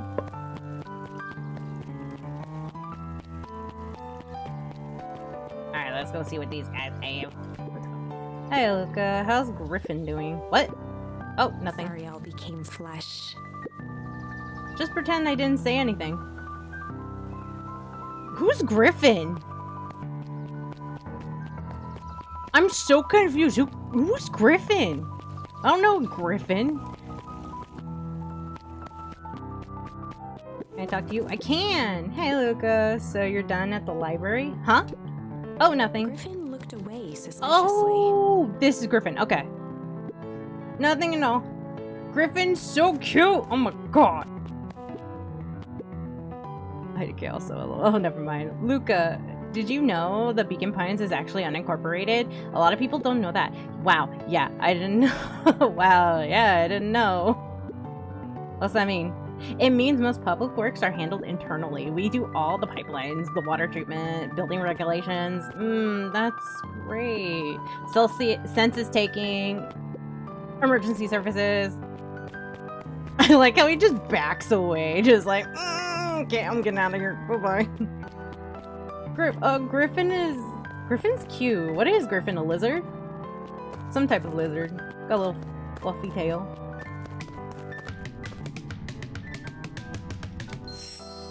Oh yeah, smack! Play that funky music. I got a smack. Let's go. This is beautiful.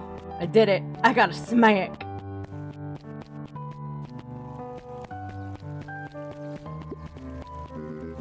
I was able to return the perennial harvest safety suit you borrowed. Oh. Thanks for the hydrate. Okay. Thank you.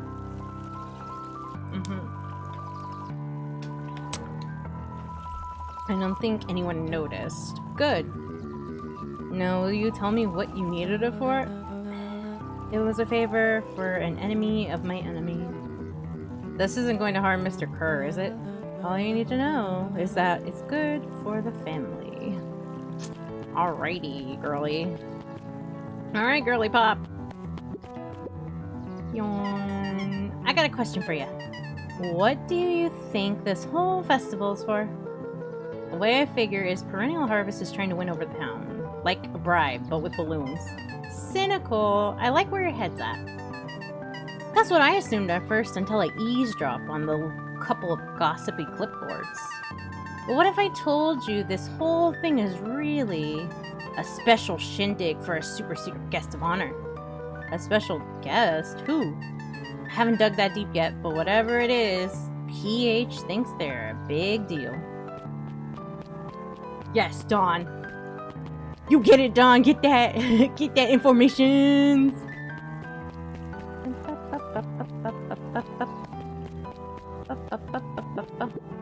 The library, somewhere quiet. Before I do that, I'm gonna go schmooze.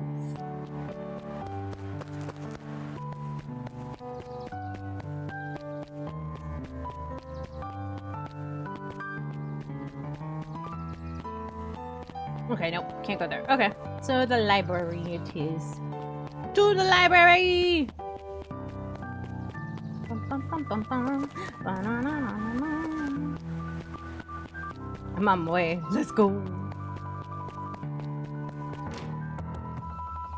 Aha. Hi, Luca. Kato's eyes lit with excitement.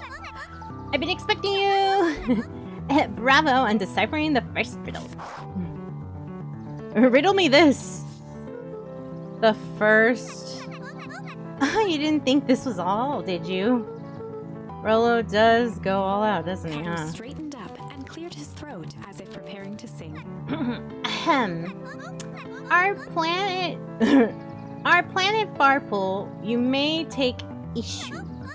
When the fifth king dies, you'll need a tissue. Kato stared at Luca eagerly. Get it? Want me to tell you? No, it's okay, let me figure it out. Alright, when you find it, bring it here to be verified. And if you decide you want a hint, the offer still stands. On planet Farpool, you may take issue. When the fifth king dies, you'll need a tissue. I'm assuming I'm gonna need a Luca book. grabbed the Modern Science of Atomic Radiation from the shelf. That. Once you got the book, just grab a different one. Alright, come here. Hey Jay, still working through the newest Hank Atomic? You know it. Some fascinating canon toward the end. Did you know Hank Atomic's shrink array doesn't actually shrink stuff?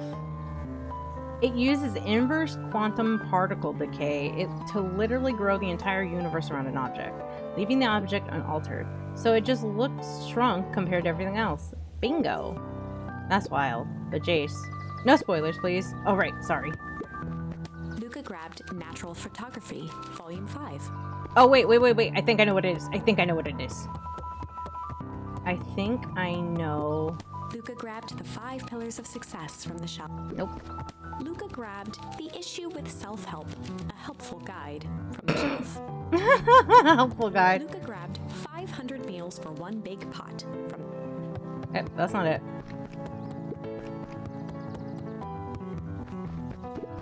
Luca grabbed The Adventures of Hank Atomic, issue number 4 from the shelf.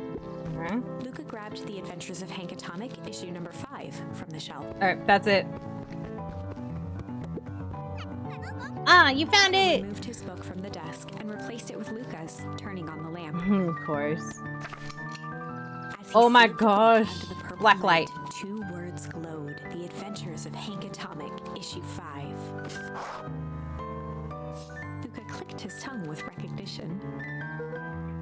Rollo's the cipher pen. He used to write secret messages everywhere with that. And only I had the special flashlight needed to reveal it. But I lost it. Well, apparently he traded Jeff for this purple light bulb. Parted with his entire Halloween candy stash. Oh, Rollo. Now let's see Kato here. began flipping through the pages, stopping when he hit a glowing word. Get away with such a grift. Continued flipping. Only found in Grub Cart. Reaching the end of the book, Kato looked up. That's it. Grift in Grub Cart. Griffin's Grub Cart. He wants me to go to Griffin's Snack Shack. Oh, brilliant. I guess you're off then. Good luck with the rest of the scavenger hunt. Thanks, Kato. Time to go find Griffin. I'm coming, Griffin.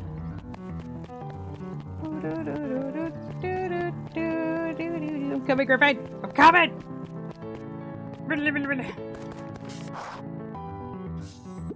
Hey, Griffin. Did Rollo Luca come? could finish his sentence. Griffin handed him a corn dog. Oh, that's it? Bought and paid for. Enjoy. I thought there was supposed to be a riddle or Luca shrugged, something. taking a sizable bite out of the corn dog. Ugh. It's cold. Oh yeah, that's been sitting there for a while. Rollo wanted me to be sure to give you that one specifically. Well, that's Luca just... tummed at his cheeks, feeling something rough between his teeth. He reached into his mouth and pulled out a slip of paper. Oh, come on! He shook off the bits of corn dog to read the slip. A pickup when you need some pep near the fountain up the step. Luca finished off the Ah, the remainder coffee of shop! corn dog. This is getting to be a whole thing. It's the coffee shop! Lego! Alright, let's go talk to these peeps. There you are, Luca. There's no way I'm actually doing this. This way better... this way below my pay grade. Oh, come on, you big stiff. Let the kids have some fun. Fine. But Rollo owes me Lumi one. waved his hands around sarcastically as he began. Lumi! Okay, he's a boy. I was like, oh, he's so... I didn't know, and I was like, they're so cute! Now he's adorable! What takes flight but has no wings, your final task of friendship brings. See, that wasn't so hard. I feel cheapened somehow. I think it's sweet. What takes flight but has no wings, your final task of friendship brings. Good luck, Luca!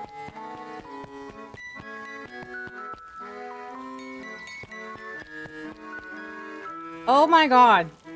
There's Rollo. I was about to be like, where the fuck do I go? Hey! Hey. Did you find the comic book? Yep. And you got the corn dog? Yeah. Well done. I know it doesn't make up for what I said, but here, you've earned Rollo this. sheepishly handed Luca the... Aw. Flight. Oh my gosh. Thanks. You didn't have to go all this trouble. I'm sorry I got so mad. Dang it, you were supposed to let me apologize first. Oh, sorry.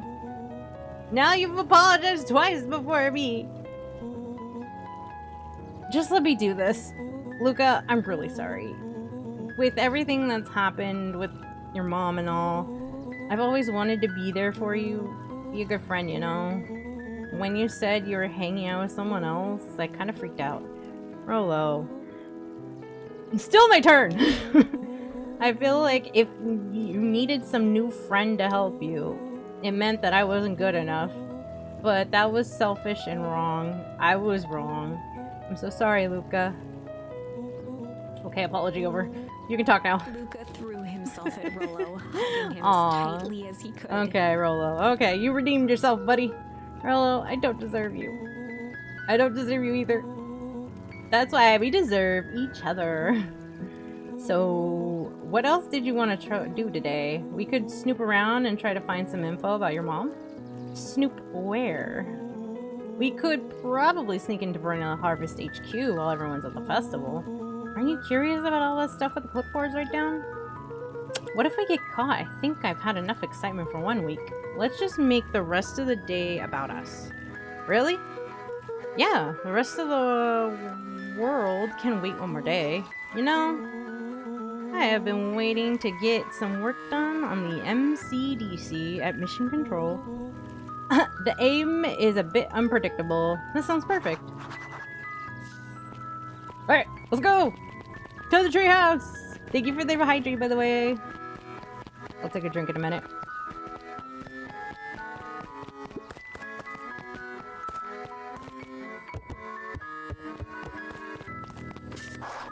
Okay. There we go. Oh, I almost forgot. I ran into your gran this morning. She asked me to give you this. Olo handed Luca an unopened letter. I'll wait for you inside if you want to read it now. A letter? Luca, some things are going to happen that might be difficult for you to understand. If I am honest, I hardly understand them myself. But whatever happens, I need you to know that I love you. None of this is fair to you. You have already lost so much. We both have.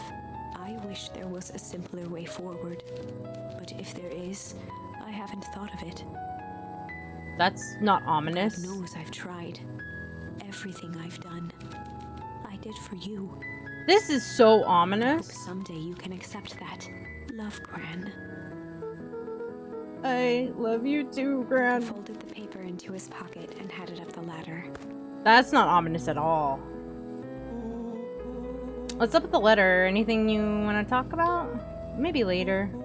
Sure, whatever you want.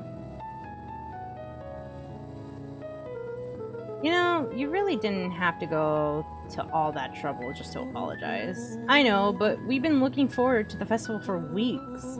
After I ruined everything with my big mouth, this was the best way to make sure you still had a good time without me. Rolo. I was at a loss for words, but that was fine. Words aren't always necessary. The festival seems nice. Was it nice? We can still go.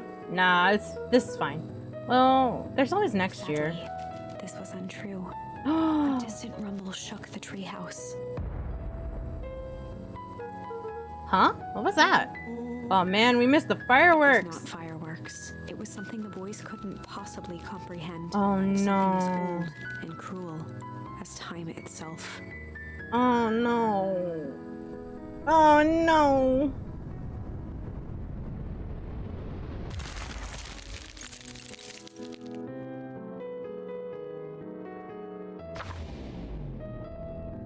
A shockwave of cold tore through the room. A bitter, unfathomable chill. Before they could react, it encased them in ice. Two boys, Reunited by friendship, only to be cruelly separated by a malevolence beyond reason. and so our story ends on this melancholy scene. In a silent treehouse turned statuary, In a town brought low by its secrets, sits a pair of friends, alone, together. for the rest of time. Oh! The end. What the fuck, man? What the fuck? No, that can't be the ending. It simply can't. I won't accept it, and I hope you won't either. There are more endings, more possibilities. I can feel it. We are just going to have to sort through them all until we find the one that fits. Oh my god.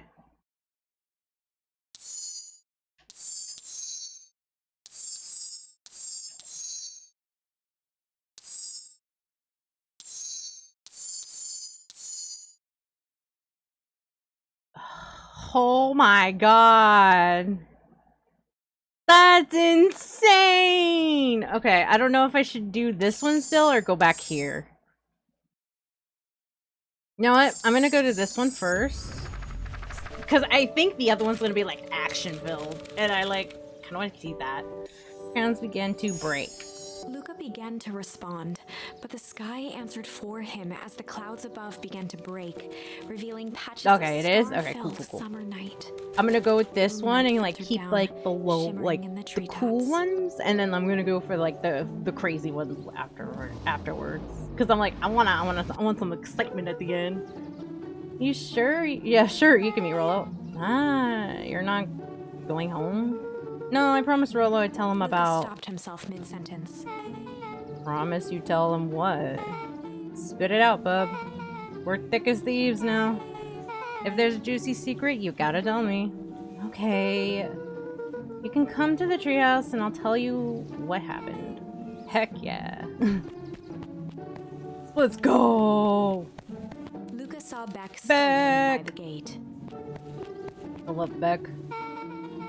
So, you're telling me there's nothing mysterious or creepy about this place? It's mostly boring and empty. I refuse to believe that. Big spiked gate, looming mansion, rich reclusive owners.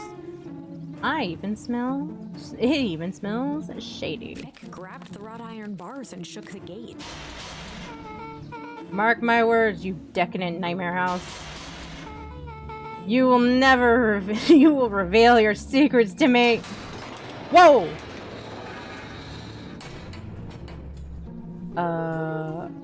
What did you do? First of all, I told you so. Second, hide.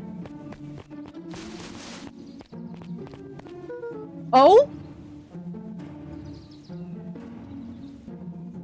Oh? Oh? Who's she talking to? Shh. I expect you to return the suit in working order. Of course. As long as everything proceeds as planned, there's nothing to worry about. The only thing I'm worried about is what's rightfully mine.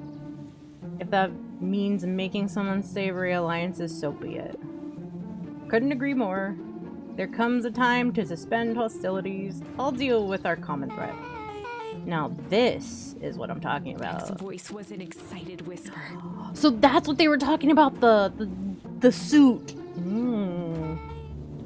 Proper shady stuff. Someone in a suit like that tried to grab me yesterday. Seriously? Shh. You don't understand that when this all inevitably fails, I will deny everything. I wouldn't expect any less of you. You're just worried about your part in this, and let me handle the rest. Can't wait to see the look on the Rube Care's face. Yes, the truth will come to light. I'm still surprised you're so comfortable with the potential collateral damage. If there's one thing I've learned, it's that change is painful. Wow. I expected shady, but this is flat out supervillain talk. If you don't mind me asking, why? Why are you doing all of The this? mysterious figure retracted their mask, hair pushing. Grandma! Family. Family. Grandma!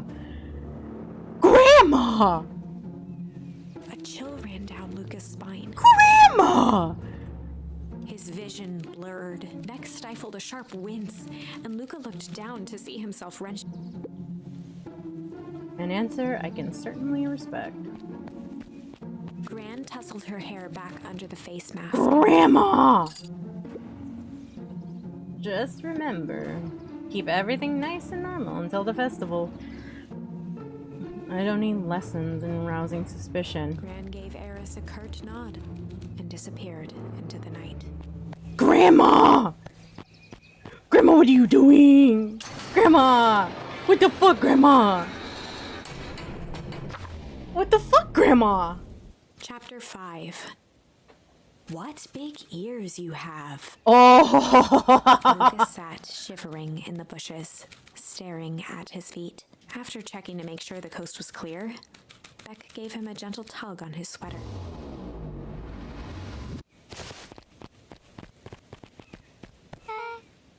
What's wrong? You look like you've seen a ghost.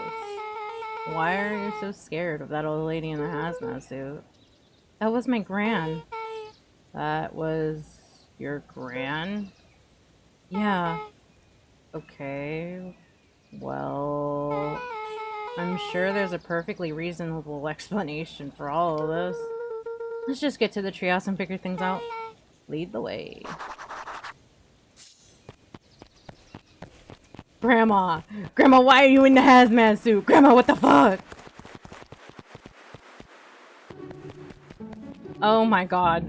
Oh my god. For the last time, there's nothing to worry about.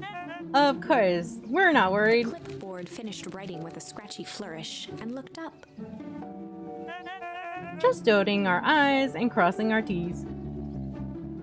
Well, maybe try minding your P's and Q's. Mr. Nuncreed, arms crossed over his paunch, gave an exhausted sigh.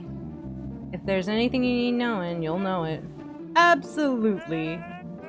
If you'll just sign here acknowledging everything is accurate, we'll be out of your hair in a flash. Oh, for the love of. He snatched the pad and scribbled his name so hard the pen nearly snapped. There. And would you like my eternal soul as well? Clipboards looked at each other for a moment, almost pondering the possibility, then broke into laughter as they walked away. Ha ha ha. That's so weird. How you doing, buddy? Hi, Mr. Nuncreed.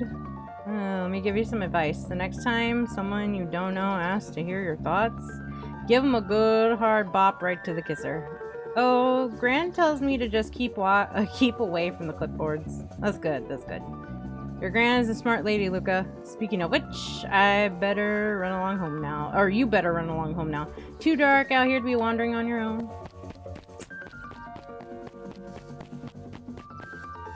Something shady's going on with that man. Alright. Let's see what the wise crocodile has to say.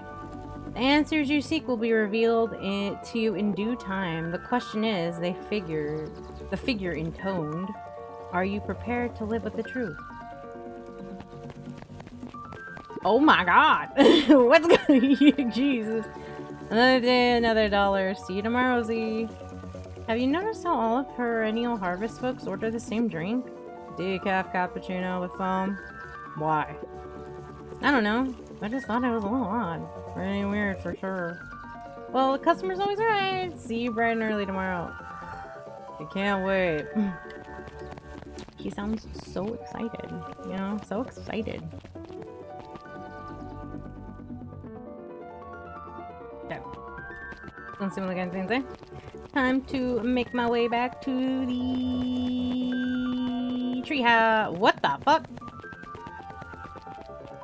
What are they doing here? William Kerr and Gus Valentine proudly surveyed the half-covered festival banner. It's all coming together quite nicely. Couldn't have done it without The you. mayor gave a half-hearted shrug. I'm not sure about that. Nonsense. That reminds me I wasn't able to thank your sister for her contributions.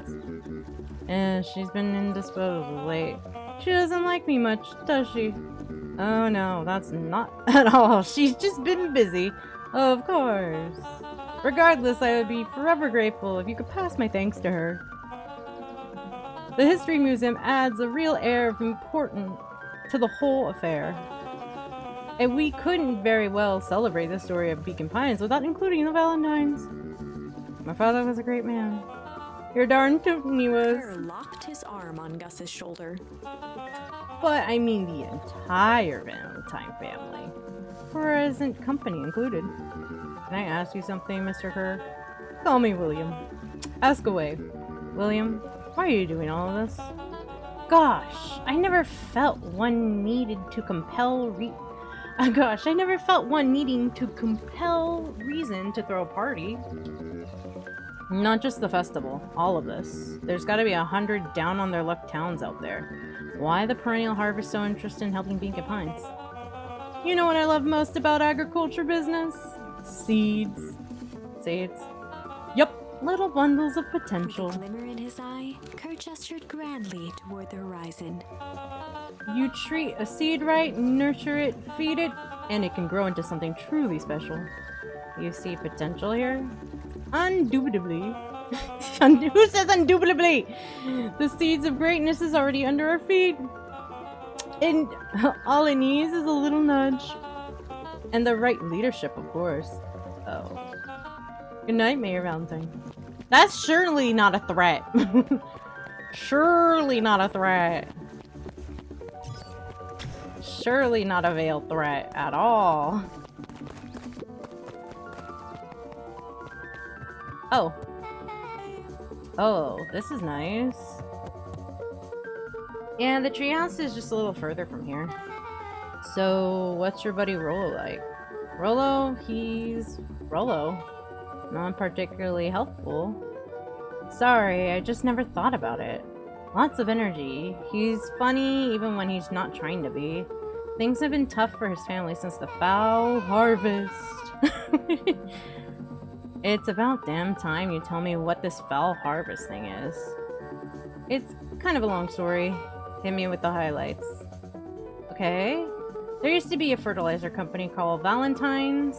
They were kind of a big deal. Oh, big deal fertilizer. It was a big deal to us. Their stuff really worked. Farmers loved it. So the Valentines grew and grew. Beacon Pines pretty much grew around it. Most everyone in town either worked for Shopper Valentine or used his fertilizer. Things were good. I'm sensing a big but. Around 6 years ago, Sharper Valentine suddenly died, and something changed. Changed how? Could have been a bad batch. Maybe it was in the water, or the air, or the soil. Nobody knows. But all the crops died, and everyone blamed the Valentines. The foul harvest. Yep. Valentine's fertilizer went out of business. Half the town lost their jobs. Sheesh. The next year the crops came back, but something was different. You plant a crop, do everything right, and it's sort of a crapshoot what happens. And no one knows why. Nope. I take it Rollo's farm got the short end of the stick. Yup. For some reason, their farm was hit harder than others. That sucks. Things have gotten better since Perennial Harvest came to town. The Beacon Pines Reborn Initiative. Yep. First thing they did was give the town a deep scrub. They even put us up in hotels one town over for a week, while they decontaminated the groundwater. We better get going. Decontaminating the groundwater, so... It's about time. I was about to give up and go home. Who's the new kid? Name's Beck. He must be Rollo. I see my reputation precedes me. Welcome to Mission Control. Rollo waggled his head with pride. You'll find we spared no expense in construction. I've seen worse junk. I've seen worse looking piles of junk. Thanks! Hey Luca, you know the security concerns we talked about? Yeah? While I was waiting, I made some improvements. Let me lock this baby down for the little test. Can't be too safe these days.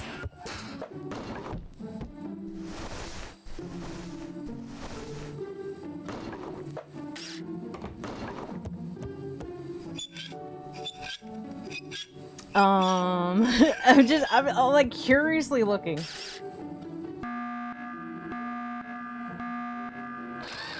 What the fuck? He goes all out, doesn't he?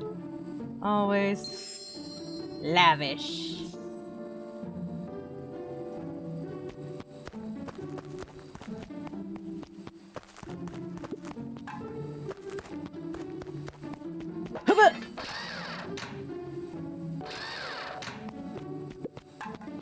Okay.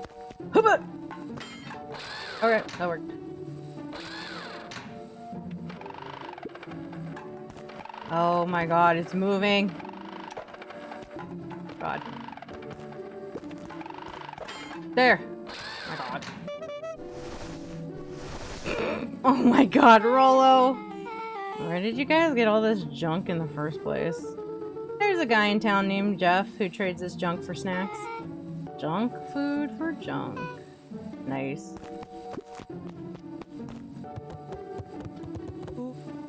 So, pretty sweet security, right? It was imaginative, I'll give you that. Luca, are we sure we can trust the new recruit? I'll vouch for her. Thanks, I guess. So, Luca, you promised to fill me in about the Valentine warehouse. Luca sucked in a long breath. So, like I said, there was someone there. What were they doing? I don't know, but the place was lit up and active. Maybe they were squatters? I don't think so. It seemed more organized. When the man pulled me in, I saw some sort of equipment running. The man pulled you in? Yeah, but I got away. You keep saying it was a man. They were wearing a mask, right? Yeah? Then it could have been a woman. How did you get away? I grabbed a rock or something and broke their mask. They let go and I ran. Dang. That's intense. No wonder you're freaking out when you saw your grandma. Yeah, that's the other part. On our way back, Beck and I saw Eris Valentine meeting with Gran, wearing the same sort of hazmat suit. Let out a low whistle. And they weren't there for idle chit-chat. It was a proper clandestine meetup. So let me get this straight. There's an operation in full swing at the Valentine warehouse. You're almost abducted by a strange man or woman in a protective suit, and then you saw your gran in the same suit talking to Iris Valentine? Pretty much. I'm beginning to think this town is kind of awesome. Polo and Luca shot back a look. No offense. And so we logically conclude aliens or alien zombies have infiltrated the town, and their leader is your gran and she tried to murder you? First of all, and for the last time, there are no aliens. Second, it couldn't have been my gran at the warehouse. I broke this person's mask to get away. The mask Gran was wearing wasn't damaged. But she's definitely hiding something. Maybe.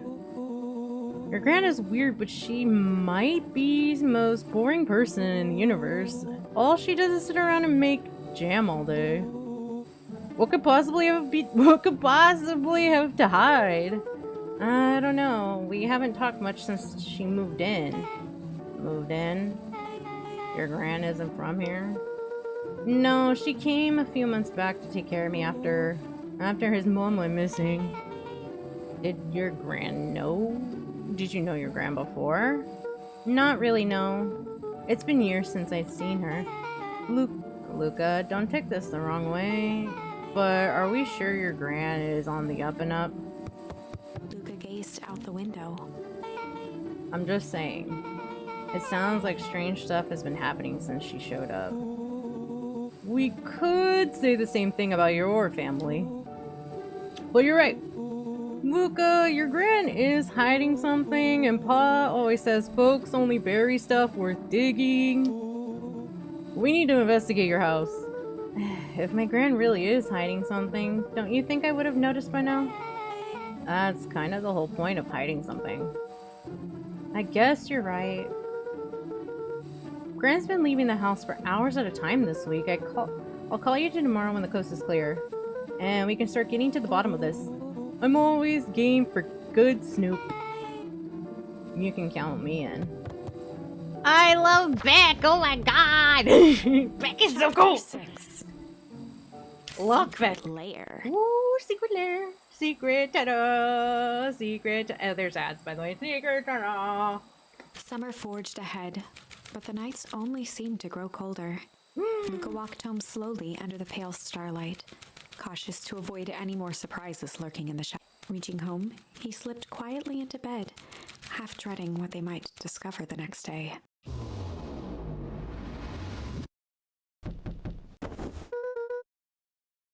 What time is it? Oh my god, look at the ow.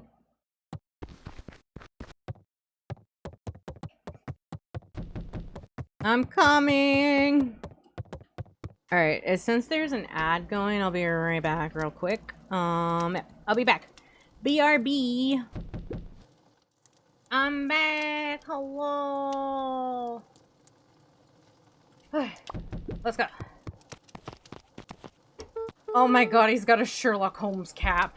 Rolo, what on earth is that? Hmm? That ridiculous thing on your head? Oh, this? It helps me think. You're gonna need a lot more of those. Joke all you want. We'll see who's laughing when I crack the case open wide. The coast is clear? Yep, whatever she's been up to this week, it's been keeping her busy most of the day. Very well. The game is afoot! Luca and Beck rolled their eyes as Rolo strutted across the room. Fucking Rolo. What if I were Gran, where would I hide my deepest, darkest secrets? Perhaps there might be... perhaps where you might least expect it. Rolo flung open the cabinet with Haha! He coughed as a veil of dust hit his face. I think it's safe to assume anything that's dusty isn't what we're looking for. Or maybe that's what she wants you to think. Then again, any good detective knows not to trust their first hunch. First hunches are for suckers.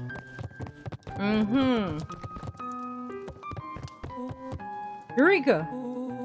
She lit a fire in order to burn the evidence. She keeps that fire going every day, Rolo. Drat! I may have already been too late. Just think of the mounds of documents lost to ash! Okay. I'm gonna stop you right there. Can we just think for a moment? Luca, is there anywhere Gran doesn't want you to go? Yeah, the closet upstairs. So maybe it stands to reason that we should check there first? No dice, it's locked. Well. Look who stands to reason now. And I have no idea where the key is. If if it really is important, then she probably keeps it with her. Anywhere else? She has her berry bushes. Who has ever thought, I'm going to take this important thing and huck it in a bush? True. Anything else? Maybe something out of the ordinary? Well, she is always worried I'll break her fancy dishware in the kitchen. But it doesn't matter anyways. I can't reach the latch. Of realization crept onto Luca's face. All three kids snapped to glance at each other, then sprinted in turn toward the kitchen.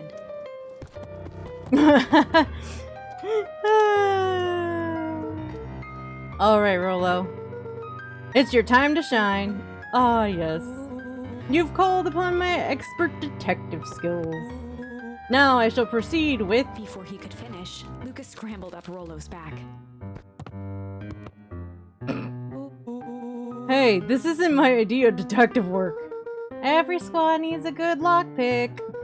And every good lockpick needs a sturdy head to sit on. This is beneath my standing. Stop complaining and hold still. Got it. The three crowded around the hutch to peer in. With the glass doors opened, a perfect porcelain display gleamed in front of them. Their eyes searched for anything amiss, but the only distinct feature was its impeccability. Well, that was anticlimactic. Yeah. I don't really know what we were expecting. Like, oh hey, let me just yank on this random teacup and... pulled on one of the teacups. It slanted forward with a hollow click. The entire hutch began to rustle and slide under its own power. Damn, Beck, you're so smart. Seems like your gran has been doing some remodeling. Dude, only 2 types of people have secret layers. Evil masterminds and superheroes. So, which one do we think she is? We're about to find out. My god, a secret basement! Okay, so more of an unhinged conspiracist vibe. Oh, wow. Yeah, this cannot be good. We need to look around before jumping to conclusions.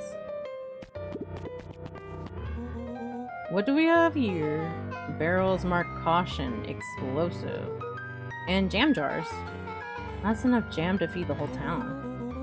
What kind of incinerate jam is your grandma making? Incinerate? She wouldn't have had me walk around with town delivering bombs, right? Only one way to find out. Casually spun open a lid and dipped his finger in the jam. Rollo, you idiot! Huckleberries. He smacked his lips. And a hint of brown sugar. And... ink? What? What? Rollo plunged his hand in the jar, fishing out a soggy slip of paper. Aha! Rollo offered the slimy note to Luca and licked his fingers clean. It's addressed to Mrs. Fratelli. Grand Jam Graham? It says, last night I used the disguise Eris provided to scout the location. The timing window should be possible. Operation Sparkplug is a go. Oh man, are they doing a heist? Whatever this is, it can't be good. So, more a bombshell than a bomb, am I right? You're new here, so I'll let that slide. But I'm the bad joke guy around here. Great. Beautiful. 10 out of 10, Rollo. What? Oh my god, it's a punching bag!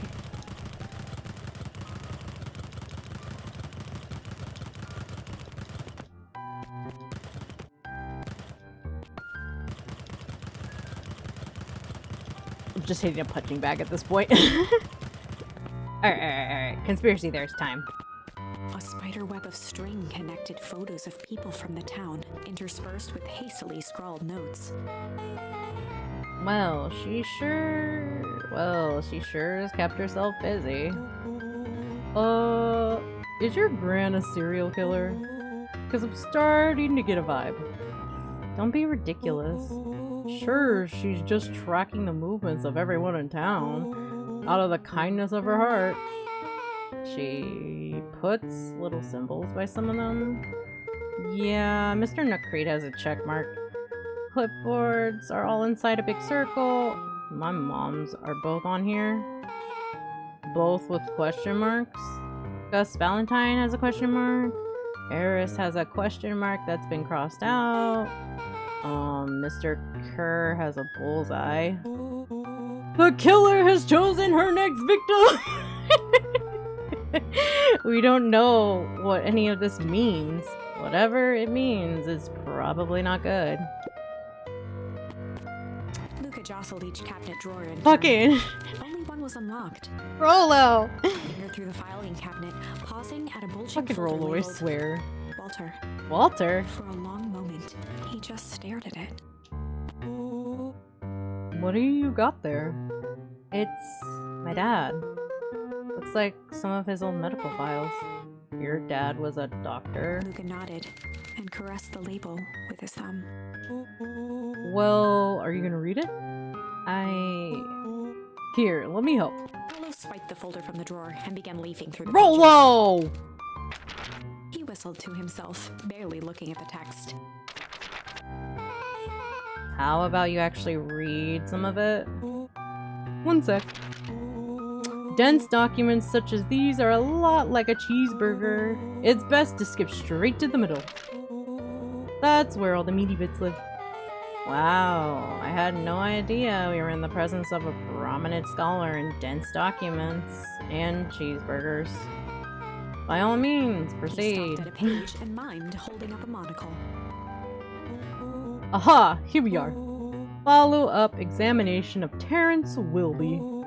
Patients show further signs of paleness and malaise. Body temperature continues to drop. He now describes soreness of muscles and joints. This is similar to the symptoms exhibited by Miss Wilby just a few days past.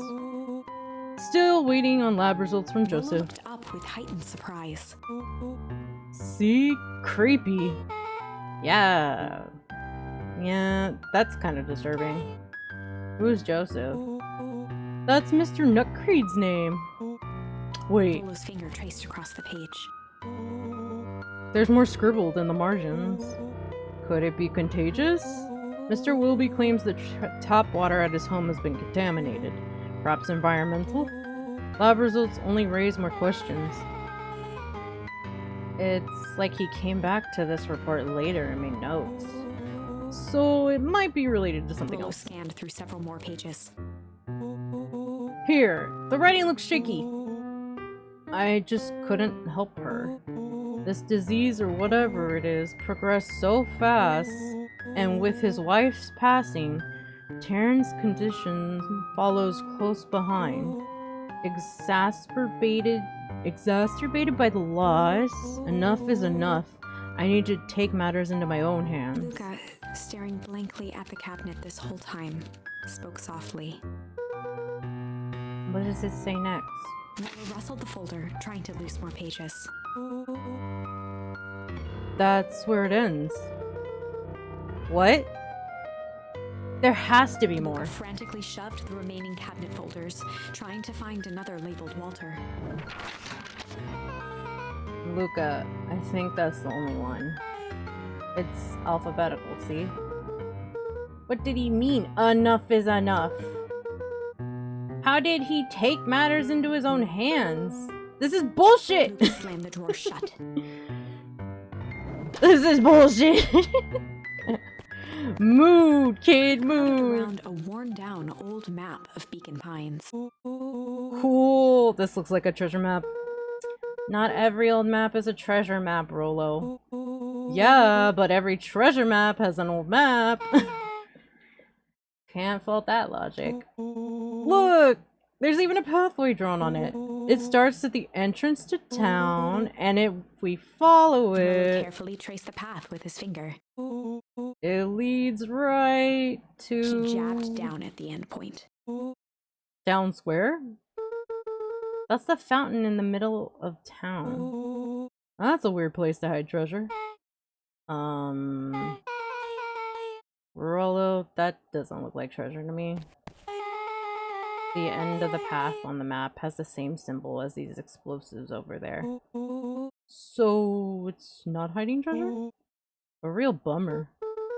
Rollo, what's the thing you've been excited about for the past month? The festival. Gulp. Did you say gulp? This feels like a gulp kind of situation. Everyone will be gathered near the center of town. She's gonna blow up the festival! Not if we stop her. What was that? Luca looked up from the map. What was that? No, I heard it too.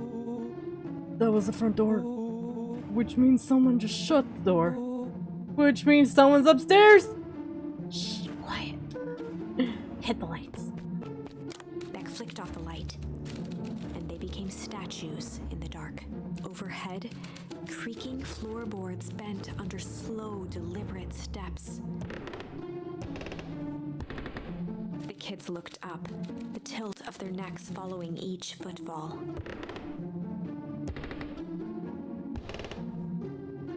Then suddenly, it stopped. Without realizing, they'd been holding their breath. All three exhaled shakily and glanced at each other. A muffled male voice broke the silence. Hello? A few footsteps reached the entrance above them, and the voice now echoed down the stairs.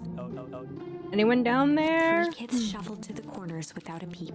As he began to descend the stairs, the man's voice punctuated every new step. Thump. Yoo-hoo! I'm not here to hurt anyone! Oh my god! I'm just here to help. This person is so, like, yeah, they're totally gonna believe that. Just... At the bottom step, the man paused, squinting to search the room for signs of life. Huh? Guess it's nothing. Rollo shifted suddenly. Luca gave him an intense, chastising look and whispered through clenched teeth. Rollo, don't. It was too late. Rollo was already inching toward the stairway. Rollo, no! He screeched as he charged toward the shadowy figure. Rollo! Flaming chicken coop! With all his weight, Rollo tackled the man to the ground. Rollo? Mysterious, creepy man? Anyone there? From the dark corner, they saw something move. Well, I don't know if I had it in me, but there was only one way to find out. Holy crap, Rolo, that was awesome.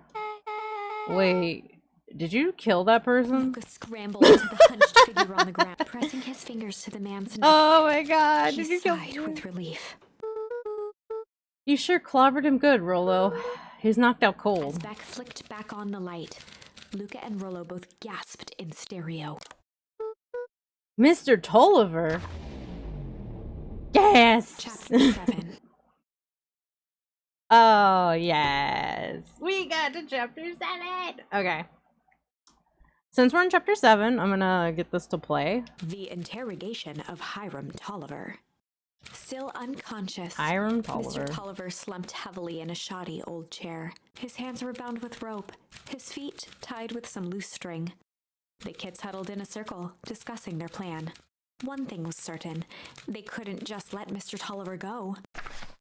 They needed to know what he was doing in Luca's house. After some deliberation, it was decided. They'd run a classic good cop, hard cop They'd interrogation. run the classic good cop, hard cop interrogation. Rollo brandished a Good cop, hard steely cop. gaze. I've got this. Read about it 100 times.